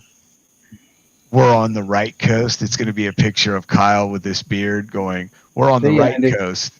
Well, I mean, I don't have the Elvis look like AR Guns does. No, that's Roy Orbison. Okay, Roy Orbison. I'm little Oh, Stevie we went from Wonder. Elvis to Orbison. Okay, yeah. Yeah, Everybody it's thought Orbison. Roy Orbison was blind. No, he was just so fucked up all the time. He had to wear that gas sunglasses. Yeah, I'm not wearing them for that reason. I explained this a while back. Oh, When I you don't wear have it, to lie to me. You don't have to lie to me. I I talked know, about this dude. in It's the last chat. Hey, When I'm he's looking the at, fella- when I'm looking over here at the side chat, if I'm don't have the glasses, you're gonna see my eyes turn that way. You know, that weird. So this way, you don't know I'm reading that side chat. I knew I'd get somebody fired up with it. dude, all I'm gonna say is, guys, don't give AR Guns shit because he's got a lazy eye. I love him to death. I love him to death. You just appreciate tell that, look me straight in the eye, and he looks at you, and one eye's looking off. You don't know which eye to look I've been at. listening for a minute. And I just realized that I had a link, so I thought I'd hop on here and say hello. Yeah, good to have you. Always. I think we lost somebody earlier because of Andy. that bill. But hey, I've got great news for whoever wants to hear it. Go ahead. My mother got out of surgery. They pulled a peach-sized tumor out of her that is not cancerous and all that, and she is recovering nicely. Good news, buddy. Yeah, I thought it was. That's good news. I mean, come on, you know. Congratulations that that was benign. It's my mom, man. You know, of course. I didn't advertise everything that was going to happen, but yeah, she's in good shape, and she still got her sense of humor. She was cutting up with me, even though she was still doped up on the anesthesia. Yeah, anesthesia. Yeah, she was still out of it, but she was in it. Yeah. Awesome, man. That's great news. That gives me great vibes, man. I'm awesome. Absolutely, bro. How old is she, Kyle? Yeah. How old is your mom? 72. Oh wow. Yeah. I'm not there yet, but I will be in a few more years. Well, what's that, like a year? Kicker. Is that like in a year, AR? No, not that soon. I'm kidding with you, brother. I know. I'm just kicking you in the I was balls. born in a good year, and I was 1 year old when rock and roll exploded on the scene. So you can figure that year. I mean, exactly exploded with the Heartbreak Hotel. 69. 56. Or rock. I was born in 55. Yeah. I should have done my math better. I'm retarded. In 56, Heartbreak Hotel. Hang on, Mario. I'm coming. There we go. Jazz hands. I love it. What was that from? What is that from? I've heard that before. Jazz hands. What is that from? That is from two cool people you have in your panel. Okay, that's all you need. That is where I got it from. Was Hank Strange and his live streams. Jazz hands. Oh, hey man. Sorry, I lost my internet. I had to reset everything. Oh, okay. I thought I ran you off of politics, and if I did, I apologize for that. Oh no, I'm not allowed to vote, so I just got to keep my mouth shut on that. Yeah, I shouldn't even brought it I'm up. about to say, if we're going to talk politics, I'm out. Yeah, I don't want to go there. But yeah, glad to have you back. Oh my goodness. So, Anyway, I just want to say hello to everybody and what's up? Good news about your mom, brother. I appreciate that. Appreciate you sharing that. Yeah, glad to hear she's doing good. Yeah. Now, for the rest of the night, Kyle, I want you out there in the backyard kissing those frogs, each one of them, for good luck. You hear them? Yeah, they're here. Oh yeah. Mm-hmm. It's relaxing. I wonder. That's what I was going to add. Just well wishes and all that. Hey, Kyle, I was going to ask you: do those tree frogs? Do they kind of get like the ocean sound to where you go to sleep to them easier now? I mean, to me, it's relaxing. I can sleep out here on the back porch all night long. Yeah, I could. I love the nature sounds at night. Matter of fact, just relax. Wait about 10 minutes. Now I'm fixing to go to bed, but I just wanted to hop on here and say, hey, Kyle. Glad to have you on, and hope your mother. My frogs are active, so I wanted to let everybody know that there's the frogs. All right, brother. All right, brother. Take care. Well, anyway, I'm gonna hop off here and go to bed. All right, man. Good night, man. 4:00 in the morning comes early. Yes, sir. All right, brother. Take care of yourself, man. Y'all take care. You too. Love you guys. Night. Love you too, man. Take it easy. Love you. Hey, Mac, I got a question for you, sir. Go ahead. How far are you from going and shooting your rifles? Like, you just do it like in your backyard because you're in Arizona, or like? No, I'm in a community. I'm in a community. I got to drive. I got a shooting range probably 30 minutes away, and then we've got a spot probably about 45 minutes where we can shoot out to 3,000 yards. Wow, that is so cool. Oh man, yeah. Wow. I called my daughter the other day. Bro. I mean, you're definitely blessed. I called my daughter the other day, and I'm refinancing my house, refi, to get everything paid off here in a sports car. And I says, look around out here in the country, and she lives on 11 acres, and I could buy that land, and I could shoot on it. The problem is the guy that bought it is the father of Kings of Leon. His son out here near Hull is actually, his son is married to Holly Williams, Hank Williams Jr.'s daughter. And he will sell me the land for $80,000, maybe, and 11 acres. But whoever he bought it from, they broke a covenant, and they put a mobile home on it when they're supposed to put a house. So I can't get it financed. I have to pay cash for it. So I can't.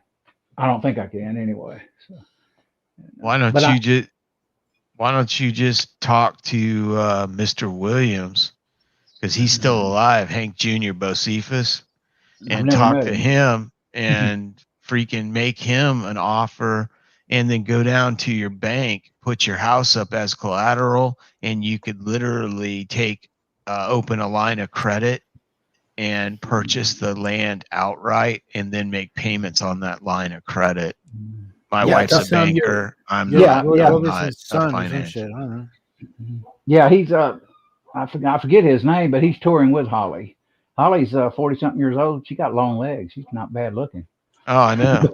Yeah, and I'm very familiar with that family. Yeah. My cousin Rick used to live about 20 minutes away from Hank, and they would run into him all the time, shopping and just going around town. And they still do from time to time, but he's getting up there in age. So her and her husband bought a piece of some land in her house in Alabama here past few weeks, and Hank showed up, set up a stage, and says, "This is a free concert for the town to welcome us, or to we want. That's our thanks for welcoming us here." He did a free concert for his daughter and the whole town, point blank, no charge, nothing. Yeah, wow. I've got an album cover that is Hank Williams Jr., The Country Boy Can Survive. I got autographed in 1986 by him. backstage passes. Hey, how you doing, John's Hand Loading? Good to see you. Appreciate you coming on. Yes, sir. John's Hand Loading. I've actually been on his channel recently and watched a couple of videos. I want to say I watched the one on what was that? I've been watching like endless hours of my subscribers and AR subscribers videos, trying to kind of get to know people and see what they're into and what they're doing and with reloading and shooting and stuff. And I've watched a lot of video. I probably logged at least 100 hours in the last 2 weeks. Wow. Just like I get curious about people, and you get to watching their videos, you get a kind of like a feel for their personality and what kind of things they're into and stuff. It's kind of neat. Oh yeah, I enjoy it. I watch YouTube, even on my big screen all the time. There's nothing like watching a Brown Uncle Jim video. Hello, it's Brown Uncle Jim. Dude, I got a question I got a question for Mac. Mac, since you reload so much, or you produce so much ammo, is it more beneficial for you to cast or for you to buy your bullets? How do you do your thing? Well, I got a free resource for lead because I'm obviously a Mac man, so I pick up lead wheel weights from all my shops. So I'm sitting on probably 800-900 pound of lead, and now I've got everything here. I enjoy doing it, to be honest with you. I love being in my loading room. I love reloading. I powder coat. I cast. I powder coat, and I'm just going to start doing rifles now. My 300 blackout, I'm going to start casting for that. And yeah, I don't. Bullets have got so expensive and they're hard to find. So I'm having a run at making them myself. I hear you. I can buy some. Go ahead. We went out to the desert probably 2 weeks ago, and I took 6 handguns and 3 rifles with me, and I blew through 3,000-4,000 rounds in the afternoon. Wow. Yeah. So why it just doesn't make sense to be buying this stuff at this price. I stocked up a lot on product before this hit, so I've got plenty of primers, I got plenty of powder, and so I can keep shooting. I stocked up on powder, but I didn't stock up on primers enough. I kept procrastinating on them. Got 2,000, but that's about it on small rifle primers. Yeah, I'm sitting on about 50k primers, so I got plenty. Oh yeah, wow! I hope eventually you get 10 or 20,000. So did you buy a whole pallet worth, or how did you do it? No, I was just going to the stores and I was buying them for $25-30 a box when you could buy them, and I'd go in there, and if they had them on the shelf, I'd buy 5 boxes, and then 2 weeks later I'd go in and buy another 5 boxes, and then after that Sandy Hook first hit, that's when I started to reload, and I got caught that first time. I said I'll never get caught again. Yeah, that's a good point, man. Yeah, we should have learned our lessons back from Sandy Hook, because I remember back then. That's why I have magazines now, and quite a bit. But I was able to spend that kind of money back then because I had it. Now it's just I didn't have. I knew this was going to happen. I knew that this whole thing was going to happen as soon as the coronavirus started, and I was able to find 5,000 primers, small rifle 41s, and I grabbed those, and I got a few thousand like large Magnum pistol primers, and then I've got some small pistol primers, but I don't have anything like I should right now. If I really needed to reload ammunition for the next 3 years, I just couldn't do it. As soon as those primers come down, I'm going to buy hopefully at least 10,000 minimum. What we need to do, this is what we need to do.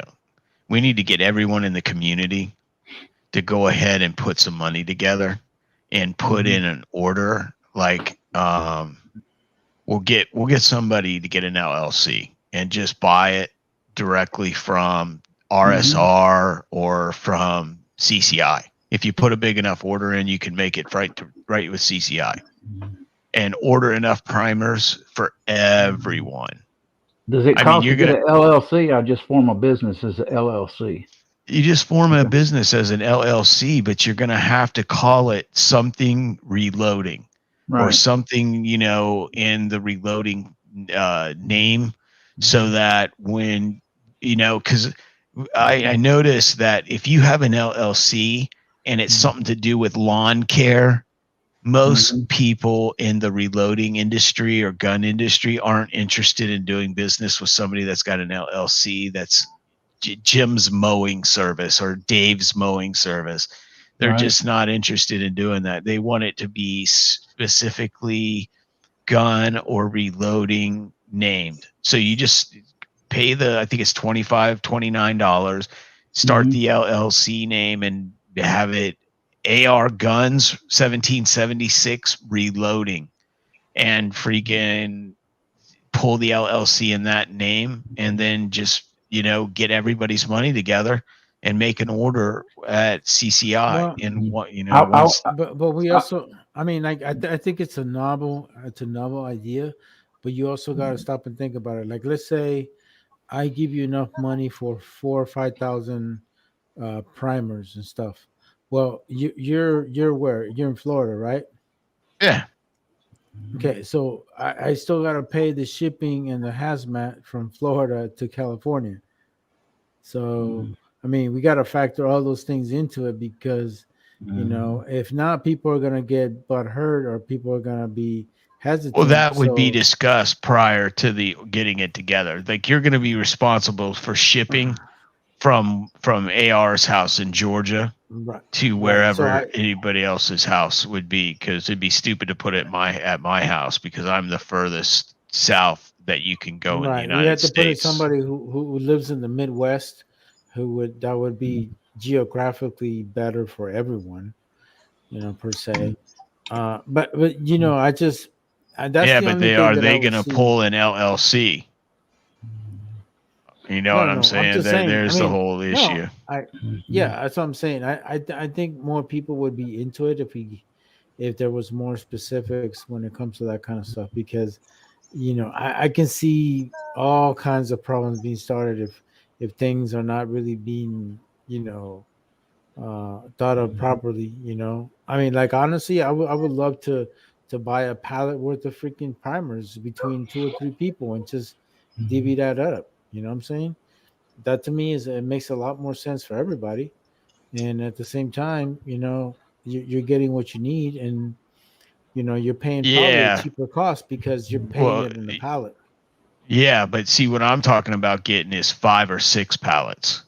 I'm talking about like half a 53-foot trailer full. That way you meet their minimum buy-in requirements, and you get the tier group pricing that's going to give you the biggest discount to help offset the shipping. And over a certain amount, I believe they include shipping as far as tractor trailer drop off. If they've got to just pull pallets, they're going to do that. And a lot of times they'll give you free shipping on that, because you're spending that kind of cash. I still have to go to my local county and get I'd have to get a business license, though, even with the LLC. Right? Yeah. They're going to ask me what I do. I'd have to say, what, reload ammo? You sell reloading supplies reloading, all kinds of reloading gear. Just tell them you're the Roy Orbison of the reloading world. Wear your sunglasses in and flip your hair back and be like, don't worry about it. Hank Jr. wears glasses all the time. Well, you know why?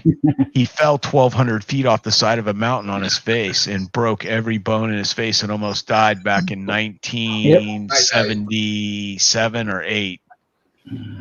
But yeah, he still says, "Are you ready for some football?" Yeah. Because, honey, this is old Hank. I used to listen to his hits back in the 80s a lot. Place on Beaver Highway. Little bar. Oh, yeah.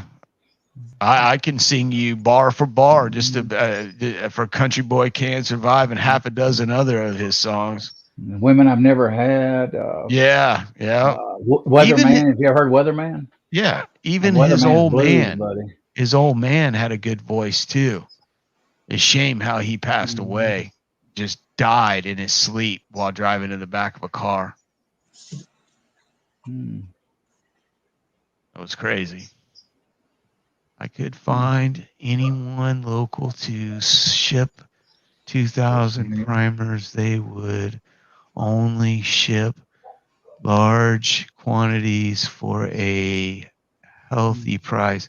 Yeah, sometimes basically I have found that FedEx the hubs, I haven't had any luck. Excuse me, let me get some water. I can get an FFL. I can get an FFL. I'm not worried about that. Yeah, I can get a home-based one if I need to. Because I think Georgia will still let you pull an FFL in your house. Yeah. Florida will not. Florida, we got rid of our what they called, I believe they called them kitchen table FFLs. Interesting. I didn't know that one. Yeah, but you can also get an Antiques Firearms FFL, and that will let you order primary ammunition as long as you have a an LLC and a tax number to go with it. That will still you can get hooks set up very inexpensive. AR. If you want to get into reloading, that would also give you dealer pricing on all your name brand reloading equipment. Now you wouldn't be dealing Battle Bean Reloading. I'm lucky. I've got that with Dylan. I drop my form in every year, so whenever I buy it at Dylan, I get all the tax off. I don't pay any tax on anything I buy up there. Yeah. Oh wow. So I got an LLC and everything, and I just drop I think it's a W99 or something like that to show that I've got a business, and I drop that in every year, and they set me up as tax exempt. Yeah, yeah. What do you have to do? Pay the tax to the state though later? No, a percentage. It's for resale. It's for resale. If like if he was to sell those products, he would charge tax on them, and then he would turn over that tax to the government. So basically, he's buying it like he is a reseller. So he doesn't have to foot the bill of the tax.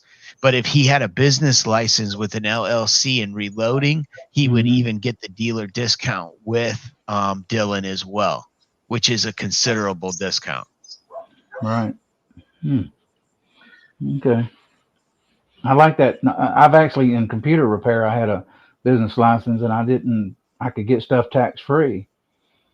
But the state kept, every quarter I had to send in forms saying I had no sales constantly. But I was able to get stuff with no tax. Right. Computer parts. But, well, I can order stuff from Brunel's tax free too, because our state doesn't believe in internet sales tax.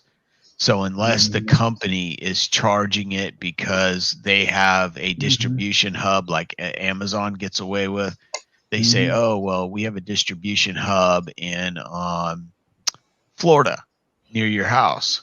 Well, okay, that correct, you do. But your home base that's actually receiving my credit card payment is in Washington State. So I shouldn't be charged sales tax for anything that I buy from Amazon, unless the Amazon had a subsidiary company in Florida that actually processed billing.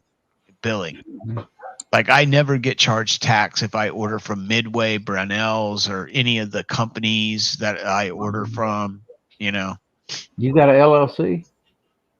I had one years ago. I don't have an active one now. No, I don't use an LLC or anything. I don't get charged tax because Florida does not enforce that online sales tax. Gotcha. Yeah, I don't have a homeowner association. I wouldn't live in one. No, God dang. Those are horrible. Homeowners associations, those you can't even put a flower out unless they tell you what to do. Yeah, they got to come by, and then you always get one of the Nazi women that they have their husband died and they have their new thing in life is to make sure your grass is not more than 2.5 inches tall. And listen to this, dude. My friend lived in a homeowners association, bought this real fancy house for him and his wife and his little girl. And they had this woman, and all she'd do is drive around in the golf cart and measure people's grass to make sure that they weren't. And if if it was over the length, she would write a big nasty stick-on note that was like all like registered, and it would say offense, grass length approaching max height limit. And I was like, and he had like a stack of like 100 of them, and he'd only lived there like 6 months. And I was like, are you serious? And he goes, dude, I cut my grass once a week. I'm not cutting it more than once a week. I have a hang up on that stuff, Echo, because 1970s I moved into on Lilburn, Georgia, into Mobile Home Park, and an old man ran it. And you know what he would do every Saturday? He'd put a note in the mailbox: cut your grass, it's too tall. I had just got off work that night, and next morning I wake up, there's a note in there every weekend. I finally said, bye. I left him. I moved out, and I said, I will never live in a mobile home if you gave me one. I just got tired of it. Oh, my brother now, he lives in a modular home, but it's not really a mobile home. He's got his own land. But I lived with him for a while. He had a 14 wide in a place in Tucker, Georgia.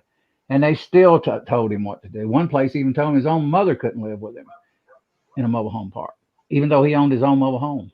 And I said, this is unreal. And so I got kind of a hang up about that. That's why I would never do a homeowner association. So. Yeah, I wouldn't do that either. That sounds like hell. I mean, from what I understand. I am in a neighborhood though. Yeah, when you hear people that some people can't put the U.S. flag in front of their house, I'm like, excuse me? You can't tell me that, man. Like my flag's always up, no matter what. You know, I'm never gonna let nobody tell me I can't. You know, Could you imagine telling someone that, oh no, you can't have an American flag in front of your house? Yeah, I think I'd have to. I'd be like, I'm fixing to go to jail here. I'd tell my wife, I'm fixing to go to jail here. Call the lawyer. Mm-hmm. The grass inspector. Yeah. Anyways, guys, I'm gonna get out of here. I live in homeowners. And every now and again we get the letter to say to do this, so we ignore it. Then we get another letter, and then they send the fine out that you're going to get fined, and we just send a letter back saying, "Oh, excuse me, do you realize my homeowners association payments are up to date? And even though you sent me the fine, we're not liable to pay it because I'm up to date with homeowners." And you don't hear anything else from them then. Yeah, because they don't want to. They don't want you not to pay the homeowners deal.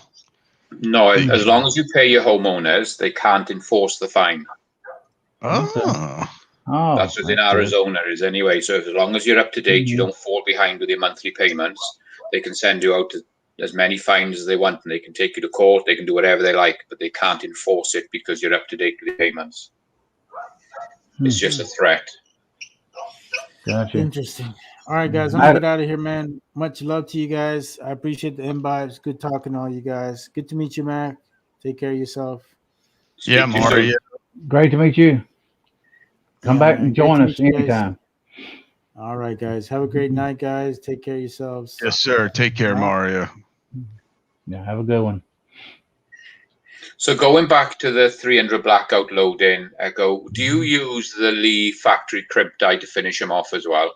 Yeah. Yeah, I've just ordered one of those, and I've ordered that Lee expander die, that Lee universal, and I just wanted to make sure that because I've never used that crimp die from Lee, and I just wondered is that what everyone uses? Yeah, I mean it's an easy die to set up because you can see through the top of it. So you can actually see the collets closing on your die, on your brass. So you know exactly how much crimp you're giving it. And it just makes it really easy. And they're not really, they're not very, what is the word I'm trying to use?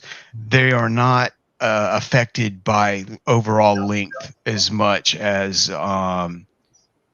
regular taper crimp dies or roll crimp, because it depends on what type of full length sizing die or factory crimp die you're using, depending on what it'll be.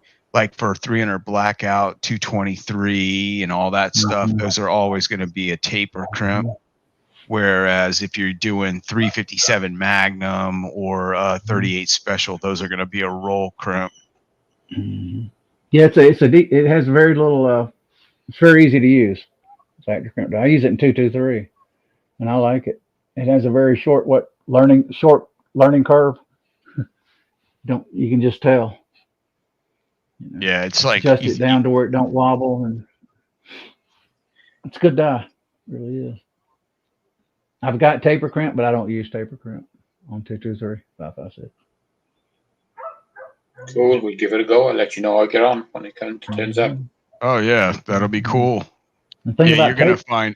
He's gonna find out that you're gonna be like, wow, I should have tried one of these a long time ago, because yeah, after setting up a taper crimp RCBS die to set taper crimp, and I was like, and it's still got a bullet seating part in it. I'm just like, so I take the bullet seating part completely out, and I'm just like, all right, now so you got to set the piece of brass up in there, and you got to roll it down till you feel it start squishing the neck of the case, and then stop, and then go a little bit more, run the brass up in there until you get the bullet crimp that you want.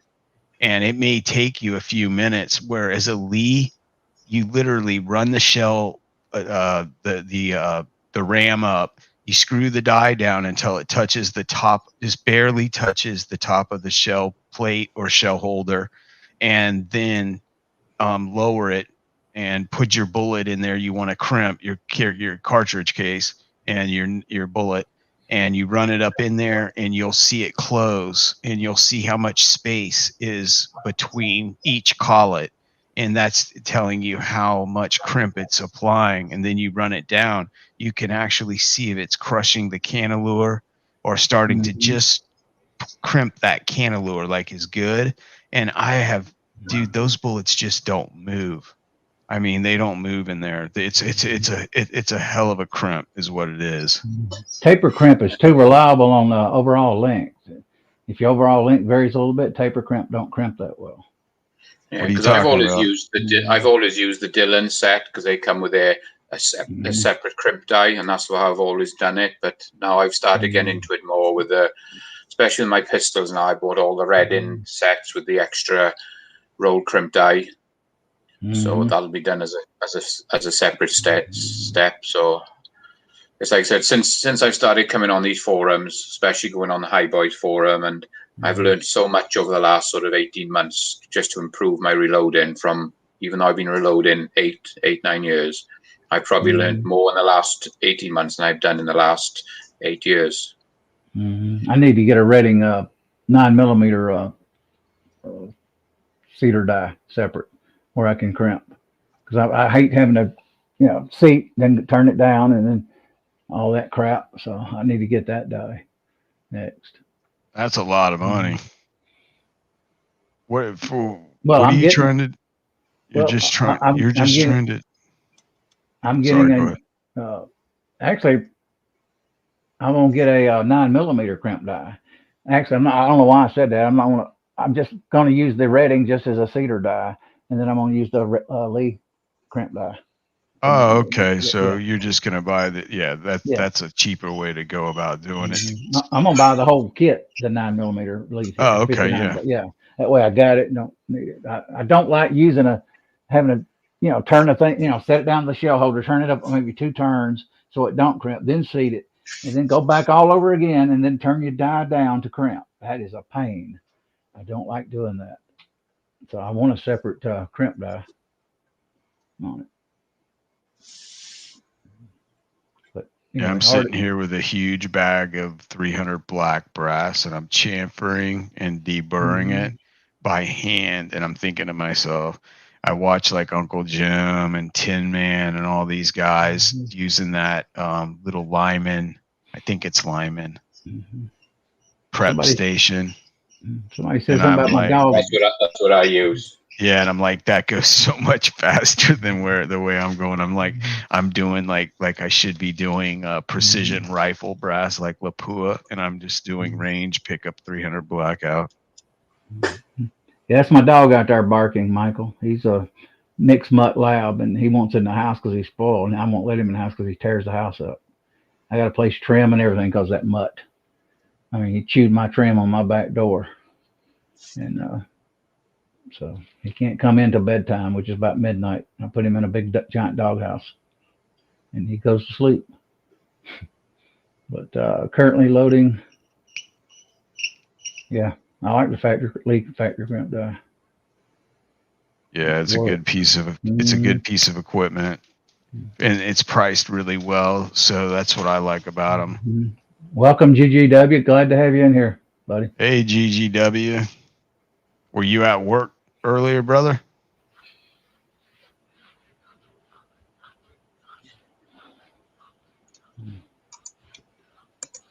I may order that die probably in the next couple of weeks. I want to go ahead. Which one is? Oh, you mean the package?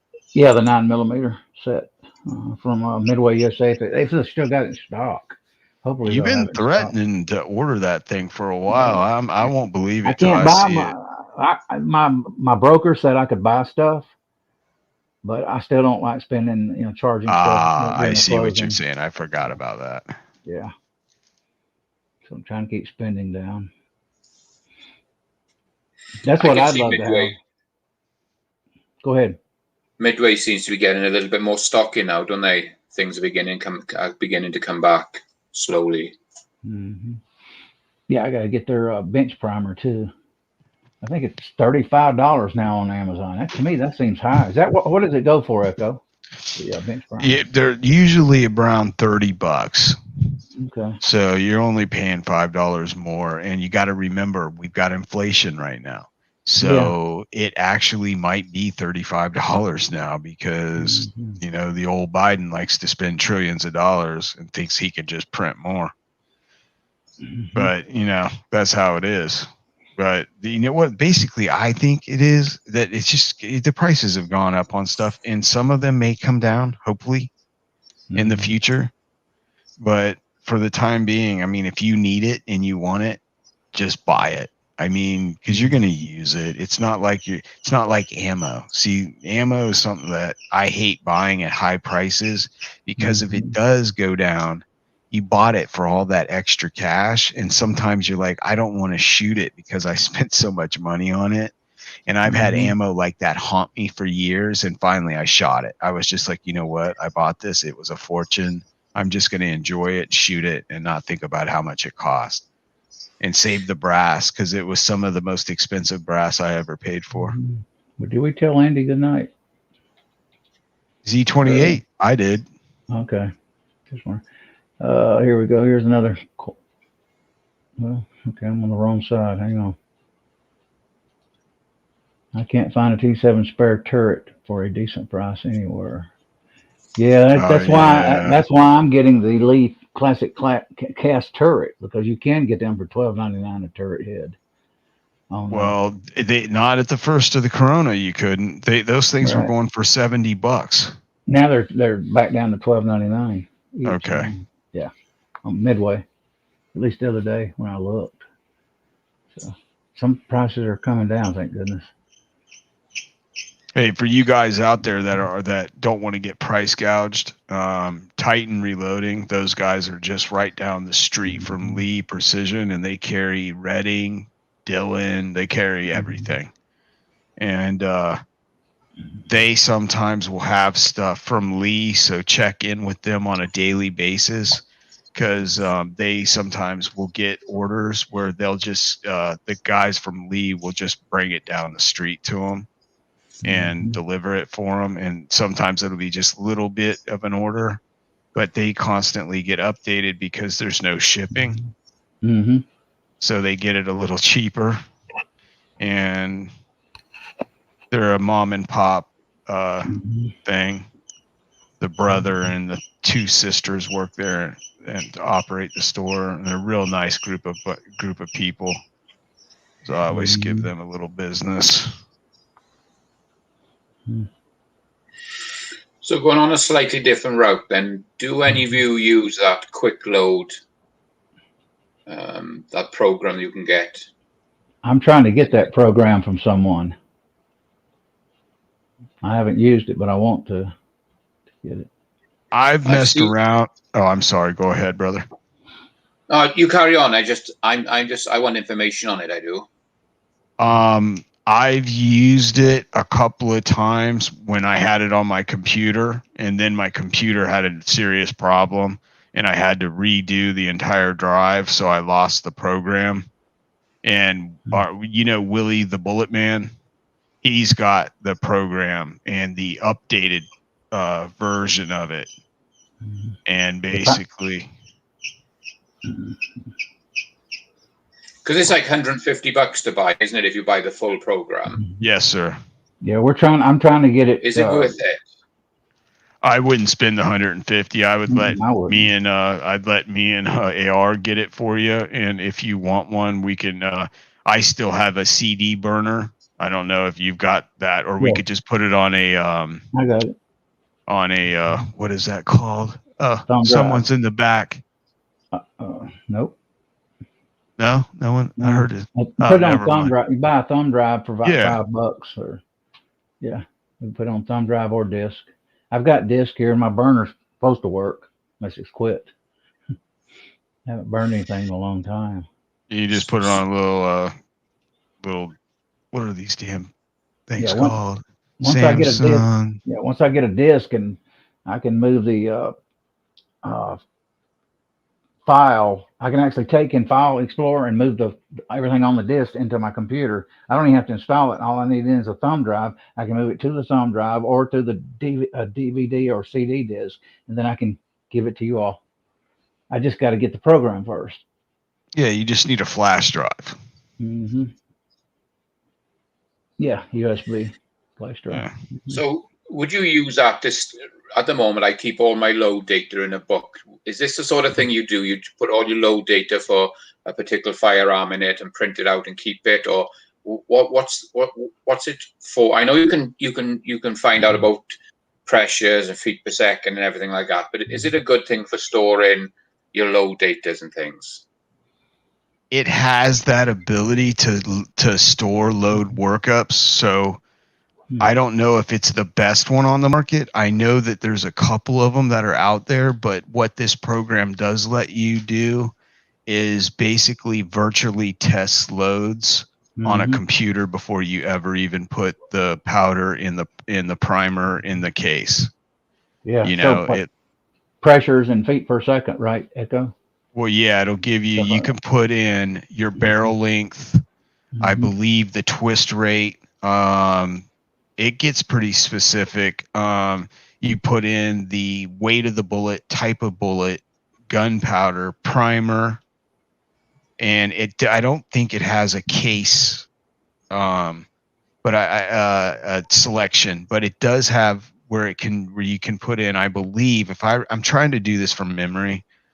Case volume. I think it will let you enter that, so that it will give it a baseline to how much you're filling the case. It'll give you a percentage, and basically it's a lot of load data that's based on probably some type of computer algorithm, and it's able to process everything and come up with load values and stuff like that. Especially if you're doing wild jacket cartridges, where you have no printed load data, or you're trying to push a specific cartridge to its max, you can use it to test pressure levels and stuff in different setups with different powders. Have a good night, Reloader. Glad to have you here, brother. Who's leaving us? Reloader762. Take care, Reloader762, brother. Yeah, have a good one. Some people have to go to bed because they're going to work tomorrow. So you could use that program. So, for instance, like the 300 blackout I'm building, that I'm doing subsonic rounds. So you could load that data up and just get as close to that threshold just before you go over the subsonic. Instead of having to make loads of rounds and testing it, you could get pretty close on the computer and just make a few up then, couldn't you? Is that the sort of thing you're talking about? Yeah, the only issue is it doesn't have cast lead bullets, I don't believe. I want to say it doesn't. And the problem with the books that do have cast lead, they don't have 300 blackout in them because it's a fairly new cartridge. So you're kind of back to where you started anyways, kind of testing things on an experimental thing because of the bullets. Like, hold on, let me. Like in the older Lyman manuals that I have from the 60s and early 70s, they actually have mold numbers. Like they'll say cast lead Lyman mold number blah blah blah blah blah, and it will have the actual and it'll say they're using Lyman number 2 lead or alloy, which is a mixed a certain way for a certain BHN hardness. And so basically that load data was priceless because those cartridges, a lot of them are either not really popular anymore or they're not even made anymore. You know, the only ones that still works for are like 38 Special, 357 Magnum, you know, 380 Auto, you know, a lot of the 32s and stuff like that they had that were very popular. And but as far as like I don't even think it had 9mm in there. It had 45 auto, I know that. But and 45 long Colt and stuff like that. But that's where you come down to where you're kind of going to be at the experimental thing of going whatever that you're getting from the information, you're going to go 10% less and work your way up till you get to a load that will make the gun function reliably in cold weather and cycle. If you're using a AR platform, what you're looking for is enough pressure to make the gun cycle and keep the velocity at or under 1050 feet per second. Yeah. Because the way I'm going now is I don't think I'm ever going to buy pistol bullets again. I can't see me going out and buying any copper coated or plated bullets. Now I'm casting. I think I'm just going to carry on just using my casted bullets because it's just so cheap. And once I start getting used to it, and I think they're going to be reliable on me, I don't think I'll ever buy bullets again. I think I'm just going to make everything. You powder coat? Yeah, I do. I'm gonna get into it soon. It's just gotta, you know, money gets better. I'm gonna buy some equipment. Even if I have to buy lead, you know, from Missouri Bullets or whoever's got that lead. Yeah, you can buy lead from a few different places. That, and you know, the cool thing about it is I made these. Where's he looking? Oh yeah. Oh yeah. Nice. So these are 357.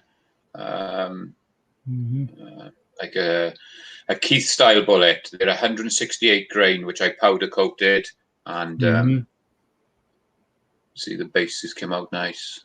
Oh yeah, that's pretty. Yeah. So I made a bunch of these over the weekend. I probably made about 1,000 over the weekend. Got them powder coated and got them all sized now to suit the revolvers they're going to go through. And so I can't. I'm like. And because I'm getting lead for free, I'm just, it's like last week I drove out and I went to 3 shops and they all gave me a full 5-gallon bucket of lead. Obviously, I'm probably going to lose about half of it through being zinc and plastic, but I'm still going to come out a 5.5 gallon full and another half one full of lead. and I get it for nothing. They just give it to me. The only way I can get lead so far is soft wheel weights, stick on pure lead from a guy, and even then I got to negotiate the price down to 50 cents a pound instead of $1. I told him I'd give him $1 a pound, but I meant real wheel weights, and he said, "Oh, this is all I got." And I said, "Okay, we'll talk about it later." And I may end up having to buy, just get lucky and maybe on eBay and try to get some lead. So I get them and I make them into these ingots. Where did Idaho go? So I probably I just make my own ingots up. I sort the lead out, melt it down, make it into these ingots. And I probably got hundreds of them. Well, I wished I did. Love to get. I used to work in a shop, and I got to actually just get out and talk to more shops and see what I can do and try to find some. You know, if you go around to those wheel shops and you're in your Corvette, you're probably going to get some guys that are going to want to talk to you and about your car, and you just bring up wheel weights kind of nonchalantly. Stick a $20 bill in the guy's hand before he can even answer you. I'm telling you how to do it, dude. I'm telling you, this is how you do it. Put $20 in his hand before he can even answer you, tell you yes or no. And he's going to look at his hand, and he's like, every time I come, there'll be a 5-gallon bucket full. There'll be another one of those in your hand. $20 for that much weight of wheel weights. No matter, even if there's a couple zinkers in there, who cares? You just pick them out. That's how you do it, dude. I'm telling you, they're gonna be impressed with the car. They're gonna want to talk because they're guys that work at a mechanic shop. So you've already got them one up, and then you go in there and you dress like a normal Georgia guy. Blue jeans, tennis shoes, just a pullover t-shirt, and go up and talk to them.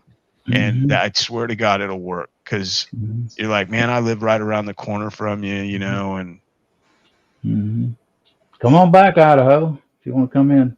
We were just busy talking. We didn't mean to ignore you. So. What happened with Idaho? Was he in here? I didn't even know he was in there. I put him in here, and we were kind of talking. As soon as we finished talking, I was going to welcome him here. So. I never shut up, probably, because I didn't know he was in here. So I'm over here working left of the computer monitor on this brass.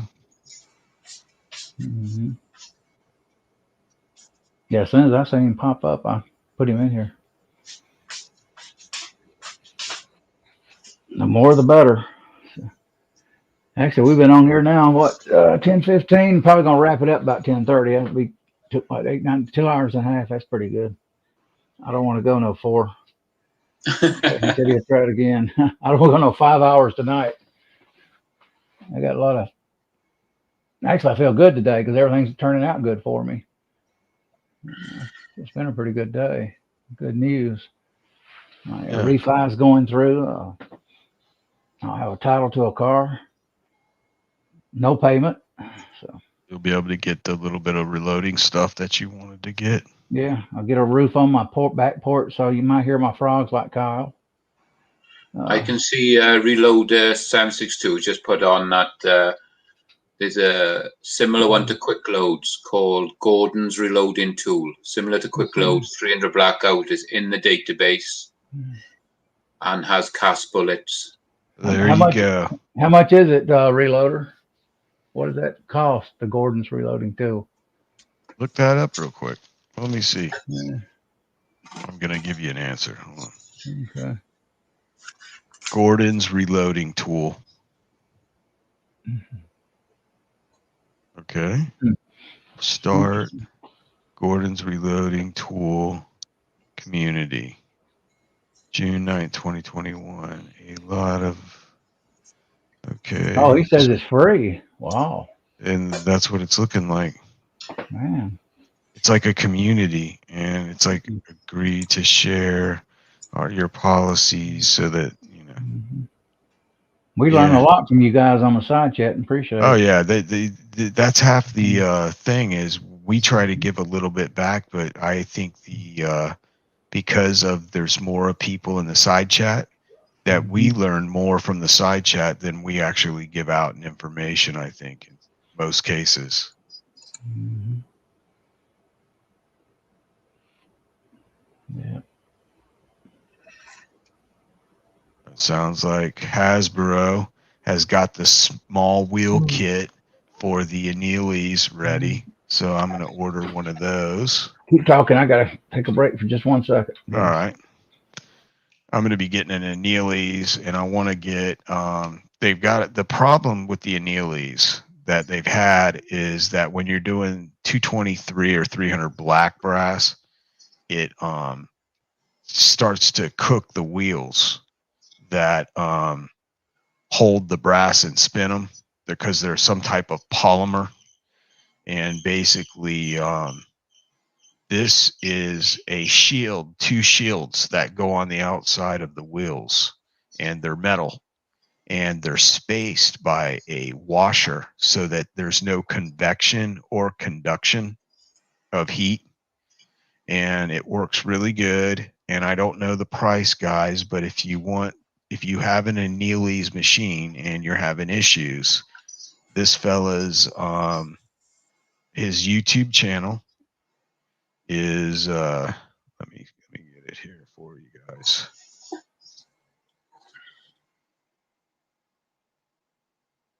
Okay. Let's see his name. Okay, Hasbro. Okay. All right, let me see here. Okay, name of his channel is Hasbro, capital HAZZBRO, and he's doing the modified parts for the annealies so that it doesn't melt the wheels. And I will see if I can send a. What I'll do here is I will send a link to this channel to AR and get him to send this in one of his here in one of the comments.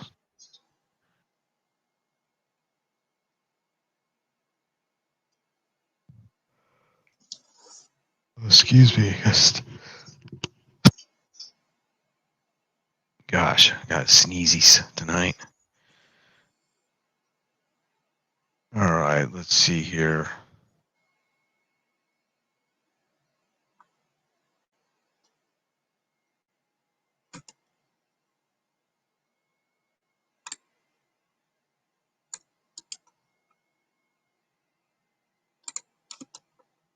All right, now I can go in. AR, are you back yet?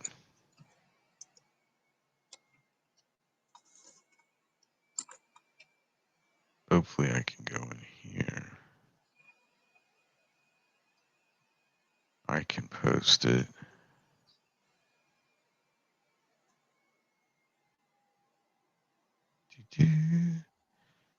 So Mac, what have you been up to today? How was your day at the job? It was good. It's been busy. Yeah, I had a good day good. today. Yeah, it's been good for a while. So it's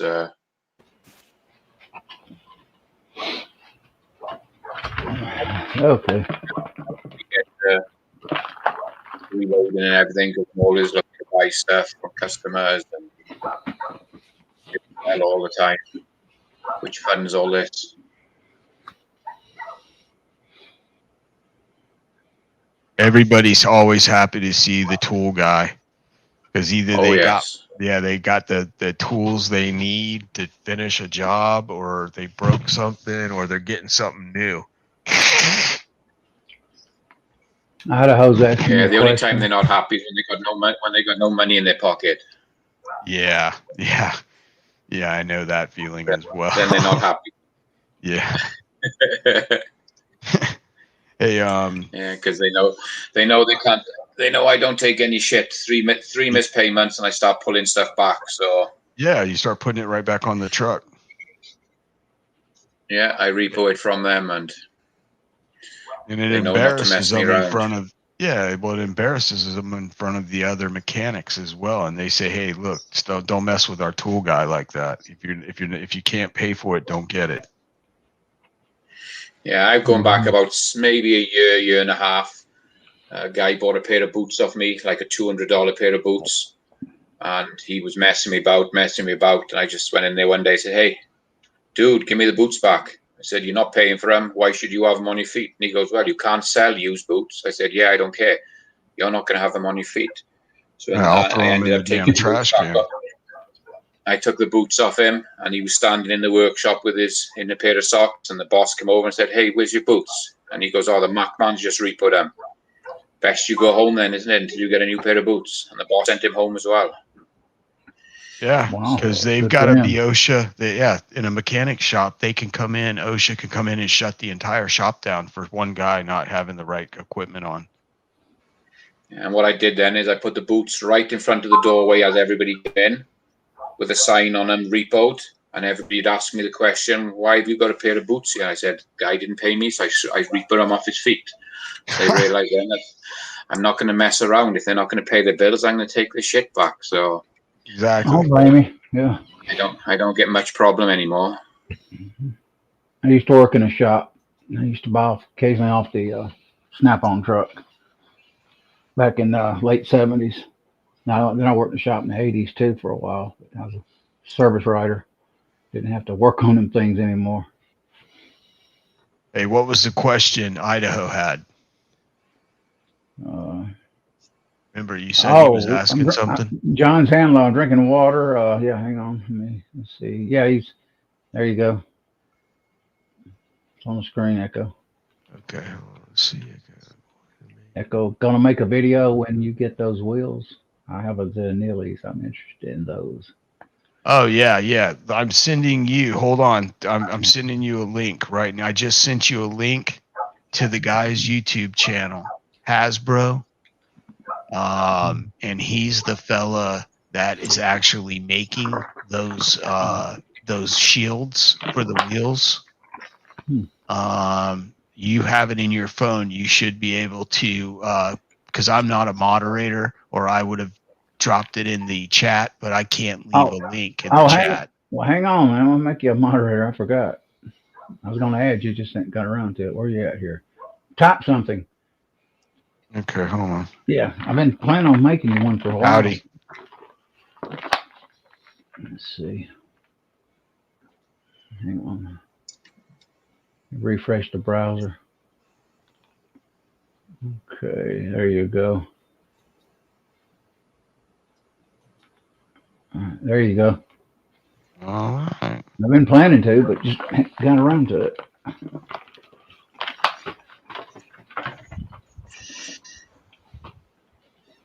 It just flipped it over to where you guys can see it. Okay, in the chat right now, gentlemen and ladies, there is a link to a fella's YouTube channel called Hasbro, and he is developing and building these shields. And I will be ordering a set probably tomorrow from him and getting them. And ordering some of the stuff I need for my Annealy's machine. And hopefully I will get the Annealy's machine soon as well. I see it says heat shields on his site. Yes. Okay. And it keeps, when you're doing the 300 blackout brass or 223, or I also have 22 TCM I'm going to be reloading.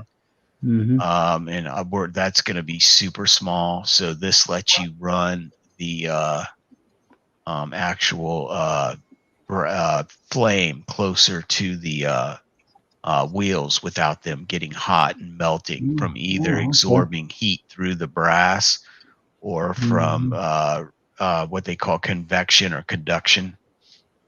And there's also a special special deal that you can order for the actual Annealy's torch And this one, I'll pick this one up for you guys. Let's see here. Where did I put this? Yeah, here it is right here. I'm gonna, I'll leave this too. This is on Amazon. This, let's see. Yeah, I just subbed him too, Echo. That guy. Yeah. So I can go back and look at his stuff. Oh, yeah. I'm getting an Illy. It's just going to take me a while. Yeah. Hopefully within the year. So when you're on this screen, AR, how do you post in the chat column? Because I've got comments coming up, but there's no way for me to answer anybody. Do I have to go to private chat and do it in there, or is there somewhere else I post? Okay. What you do is, if you're in a browser, you're back here, right, with us. So I'm on your screen now, and all the comments are coming up, but there's no way for me to post. Right. Okay. Well, you need to open up another browser to get in there. I got you. Yeah, and then go to YouTube and then find my channel, click on it, and then you can post comments. Got you. Or another. Sometimes, if you got tabs, you can do it in one browser. I got three browsers: Edge, Firefox, and Chrome. And right now, I got my Firefox. I got the YouTube side on it, and I can look at it and post. Or I can post on both sides, or you can't. But you will be, if you go to YouTube, you can. So. Yeah, I got it. Okay. Got it.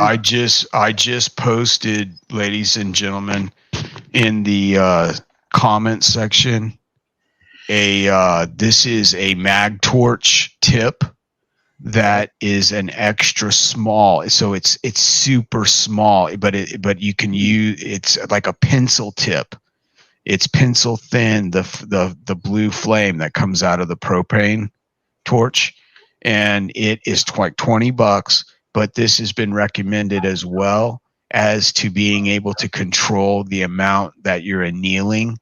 It will actually let you anneal the brass and control how far down the brass case it goes before the color stops. Because what you're looking for is about 660 degrees right on the other side of the shoulder, right where the body of the brass starts. You want that to get to 660 right at that transverse where it goes from the angle of the brass to the body of the case. You want that 660. As soon as it hits that, you want it going into cool mode. Whether you quench it or whether you let it air dry, it doesn't matter with brass, because even if you quench brass, it will not harden it. So some people are using that tip now, that pencil flame? Yes. Okay. I just put it in my save list on Amazon a few minutes ago. Yeah. Yeah. So if you're going to get the annealies, those two things are what you're looking for. Okay. Yeah. John's hand loading. Hey, brother, nice to see you over here. I know that you were over here earlier, but if you've got an annealies machine, that is going to do wonders for you if you're trying to do any of the small bottleneck cartridge cases. That tip is going to give you exactly what you need to dial that machine right in. Mm-hmm.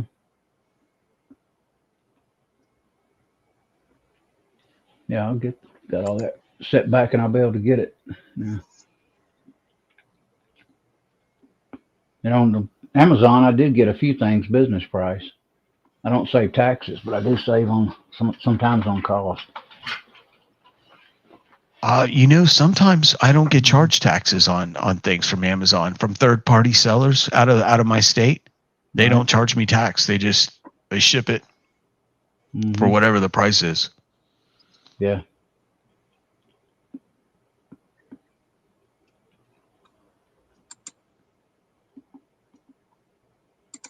Well, it's 10:31, guys. I think I'm gonna pull this to an end or take it down. That way it won't be It's been 2 hours and a half. I think that's pretty good chat. Yeah. Yeah. Appreciate you on Mac Man. Anytime, come back and see us. Always welcome. Of course, you're always on a Thursday night, do you? Yeah, I'm gonna start streaming every Thursday, probably at 8. Yeah. And Echo's on a Friday night, is he? Yes, I am. Yeah. What time you going on, Echo? 5:30? I go 5:30 to 8 because Jamie and the Georgia Shooting Connection goes on at 8 p.m. So I usually don't try to go over their allotted schedule because you have to go on there as well. So what did you say that one was? What did you say, George? What? Georgia, like the state, Shooting Connection. Yeah, they stream 8 to 11. I mean, 8 to 10 every Friday night. Okay, and it's a similar sort of thing. What you do? Similar. It's similar. They talk about, shooting sports. They talk about casting, reloading, a lot of different subject matter. Jamie's got a pretty good group of guys on there. AR's on there. Occasionally I'm on there. They're more of a discussion and talking type of group. What kind was of a that? wind down Friday show? Down Friday shows. Yeah. It's like when everybody in the shooting that lives, it's basically all the guys that are on there live in Georgia. Appreciate GUW. And they all discuss what they've done for the week, anything 2A, anything that they've been shooting, what they've been reloading, stuff like that. They don't go into a lot usually of like actual reloading in the video, but they do cover topics on reloading, casting, and even shotgun reloading. And we will do reloading in the video, just not complete rounds. We'll show you what we're doing at the time. So we just didn't tonight, but we eventually will. Yeah. We'll use the lead crimp, tell you about it, show you exactly how it works. Mm-hmm. We'll get you the camera angles right on top of the press where you can see down into the die. Actually, I'm thinking about buying a camera. I'm going to buy another camera. I'm thinking about hanging it up here on the cabinet so it'll go straight down here on my bench. So that's a good idea. Yeah, it'll shoot straight down. I've got the mount on a glass cabinet, little suction cup up there now. I just need the cam. And I thought about I hadn't told you about that, Echo, yet, but I thought, well, hey, I can shoot straight down to the bench and overhead shot. Yeah, that's a good idea. Mm-hmm. Yeah, next time we're on, I'll have to show you the new Colt pistol I picked up a couple of weeks ago. Oh yeah. Mm-hmm. Bring that one out next time. Mm-hmm. Is that a single action or a double action? It's a single action Army edition. Oh, okay, yeah. They won't let us show guns on here. They will ban us. You could probably lay it on a wall or a table and lay in there. Yeah, I'll do that. I won't hold it. I'll put it on a table and just have the camera over it, and I'll leave it in the box or something and just pan across it or something. Gotcha. Yeah. Yeah, I know that you've got to be a bit careful touching guns. It's stupid though, isn't it? It is ridiculous. Yes, it is. Yeah. Like we don't know how to.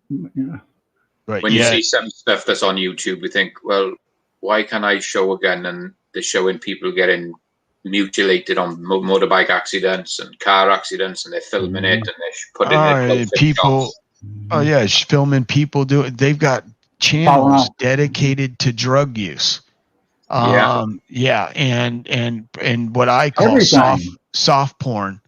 Plane crashes, everything. Yeah, I mean, you wouldn't believe the things they let people put up on there, but anything constitutionally Second Amendment related, they're very, very mind worthy and monitoring and like wanting to control every little aspect of how we do things because they're just trying to run us off the channel. Their platform is all it is. Mm-hmm. They figure if they turn the screws on us enough and take away enough, we'll just go somewhere else. But I ain't going nowhere. So I'll show some reloading and push them to the limit. I'll admit it right now. If they give me a strike, I can see. Michael just said they got. Michael just says they got naked yoga. We'll have to check that one out. Yeah, that sounds kind of cool. As long as it's not 78-year-old women doing it, I'm all right with it. If I turn it on and I see grandma putting her teeth back in, I'm like, oh no. This is not my channel. Thumbs down. Oh God. But seriously though, I'll push my channel to the limit, because now if they infringe on me, my governor's given me the right to sue, and I will sue, and I will go to the state capitol and I'll have them sue with our state's attorney, and $250,000 a day plus $100,000 a day until my channel is back up and everything's restated. And I'll be glad when those suits start too, because I want to see them sweat. I think YouTube is a little worried about it. I really do, because the way the law runs in the state of California, where Google's headquarters is, California makes you, if you say someone sues you in California, and say 20 people sue you, well, instead of getting one attorney, you have to get one attorney for each lawsuit. So in other words, it cannot become like a class action lawsuit. It has to be an individual lawsuit. Like if I'm a plaintiff and I have to sue you, I have to buy an attorney. So do you. For every time somebody sues you, you have to provide your own attorney for that particular lawsuit. And I mean, if just they say 10,000 people sue 10,000 lawyers, you do the math. That's whether or not they win or lose those cases. But just 10,000 lawyers, and you know, them for a month or two having to deal with it, that shit ain't cheap, and it adds up real quick. So what Echo will do and I'll do, we'll just do like one process. Like, here's a seating die, here's this, here's how you crimp. But we're not going to teach reloading, but we'll touch on it for sure. Yeah. And I don't think they'll do anything that way by doing that. I'm thinking. I'm getting a call from a buddy of ours, both of ours. Who's that? Old Bulldog's giving us a holler. Oh, okay. See what he's up to. I didn't see him. Calling you on the phone? Yeah, he was hitting me on the phone. Okay. I didn't answer it. I'll call him back after the show, because I figured you're getting ready to shut it down.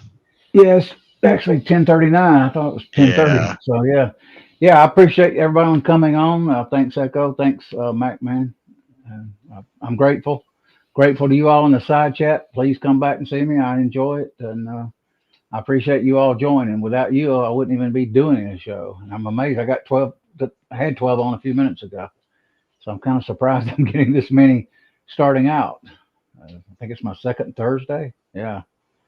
I'm not getting as much as the king of the big guy here, but what are you talking about, dude? I don't get that many people. Everybody says I'm on a lot, but I'm not in prime hours. You know, Monday night show is okay, but I'm nothing to write home about. There's a lot of fellas out there that have been doing it years longer than me and have a much better show.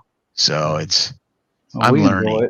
I'm learning and I'm enjoying it. So hopefully I can teach somebody something. And if so, God bless. If not, then you could change the channel and watch somebody that's got more intellectual processes. Maybe that's more politically correct. I don't know. Well, you've helped me out 2 weeks in a row now, so I'm grateful. No worries, brother. That's what we're here to do, is try to help out as many people as we can. And we appreciate you coming on the show, the Mac Man. Absolutely. What are you going to be shooting this weekend, Mac Man, or reloading? I'm probably going to go shooting Monday.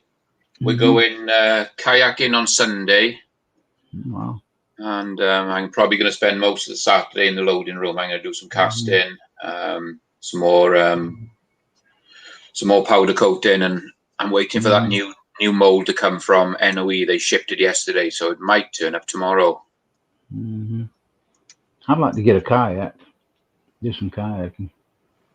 We just got one of those inflatable ones, and it's good. We went out second time out on it, and we enjoy it. We go down the river, on the Salt River, with all the guys tubing, and we have a good time. What are you going to do, Echo? You going to do anything this weekend? I am going to continue working on this 300 blackout brass, so that when I do my next live stream next Friday, or tomorrow, I guess. Tomorrow. Yeah. So tomorrow, I guess I can throw some powder, primers, and bullets, and load up a couple of. I'm going to do some 150 grain Hornady Full Metal Jacket bow tail with a cantilure, and just throw a few of those together. Yeah, appreciate you coming on, GGW, all of you. You all have a good night. Really enjoyed you. Need you. Without you, like I say, the show wouldn't even be a show. So, everyone have a good one. See you all. Night all. Thanks, guys. Take care. Yeah, take care.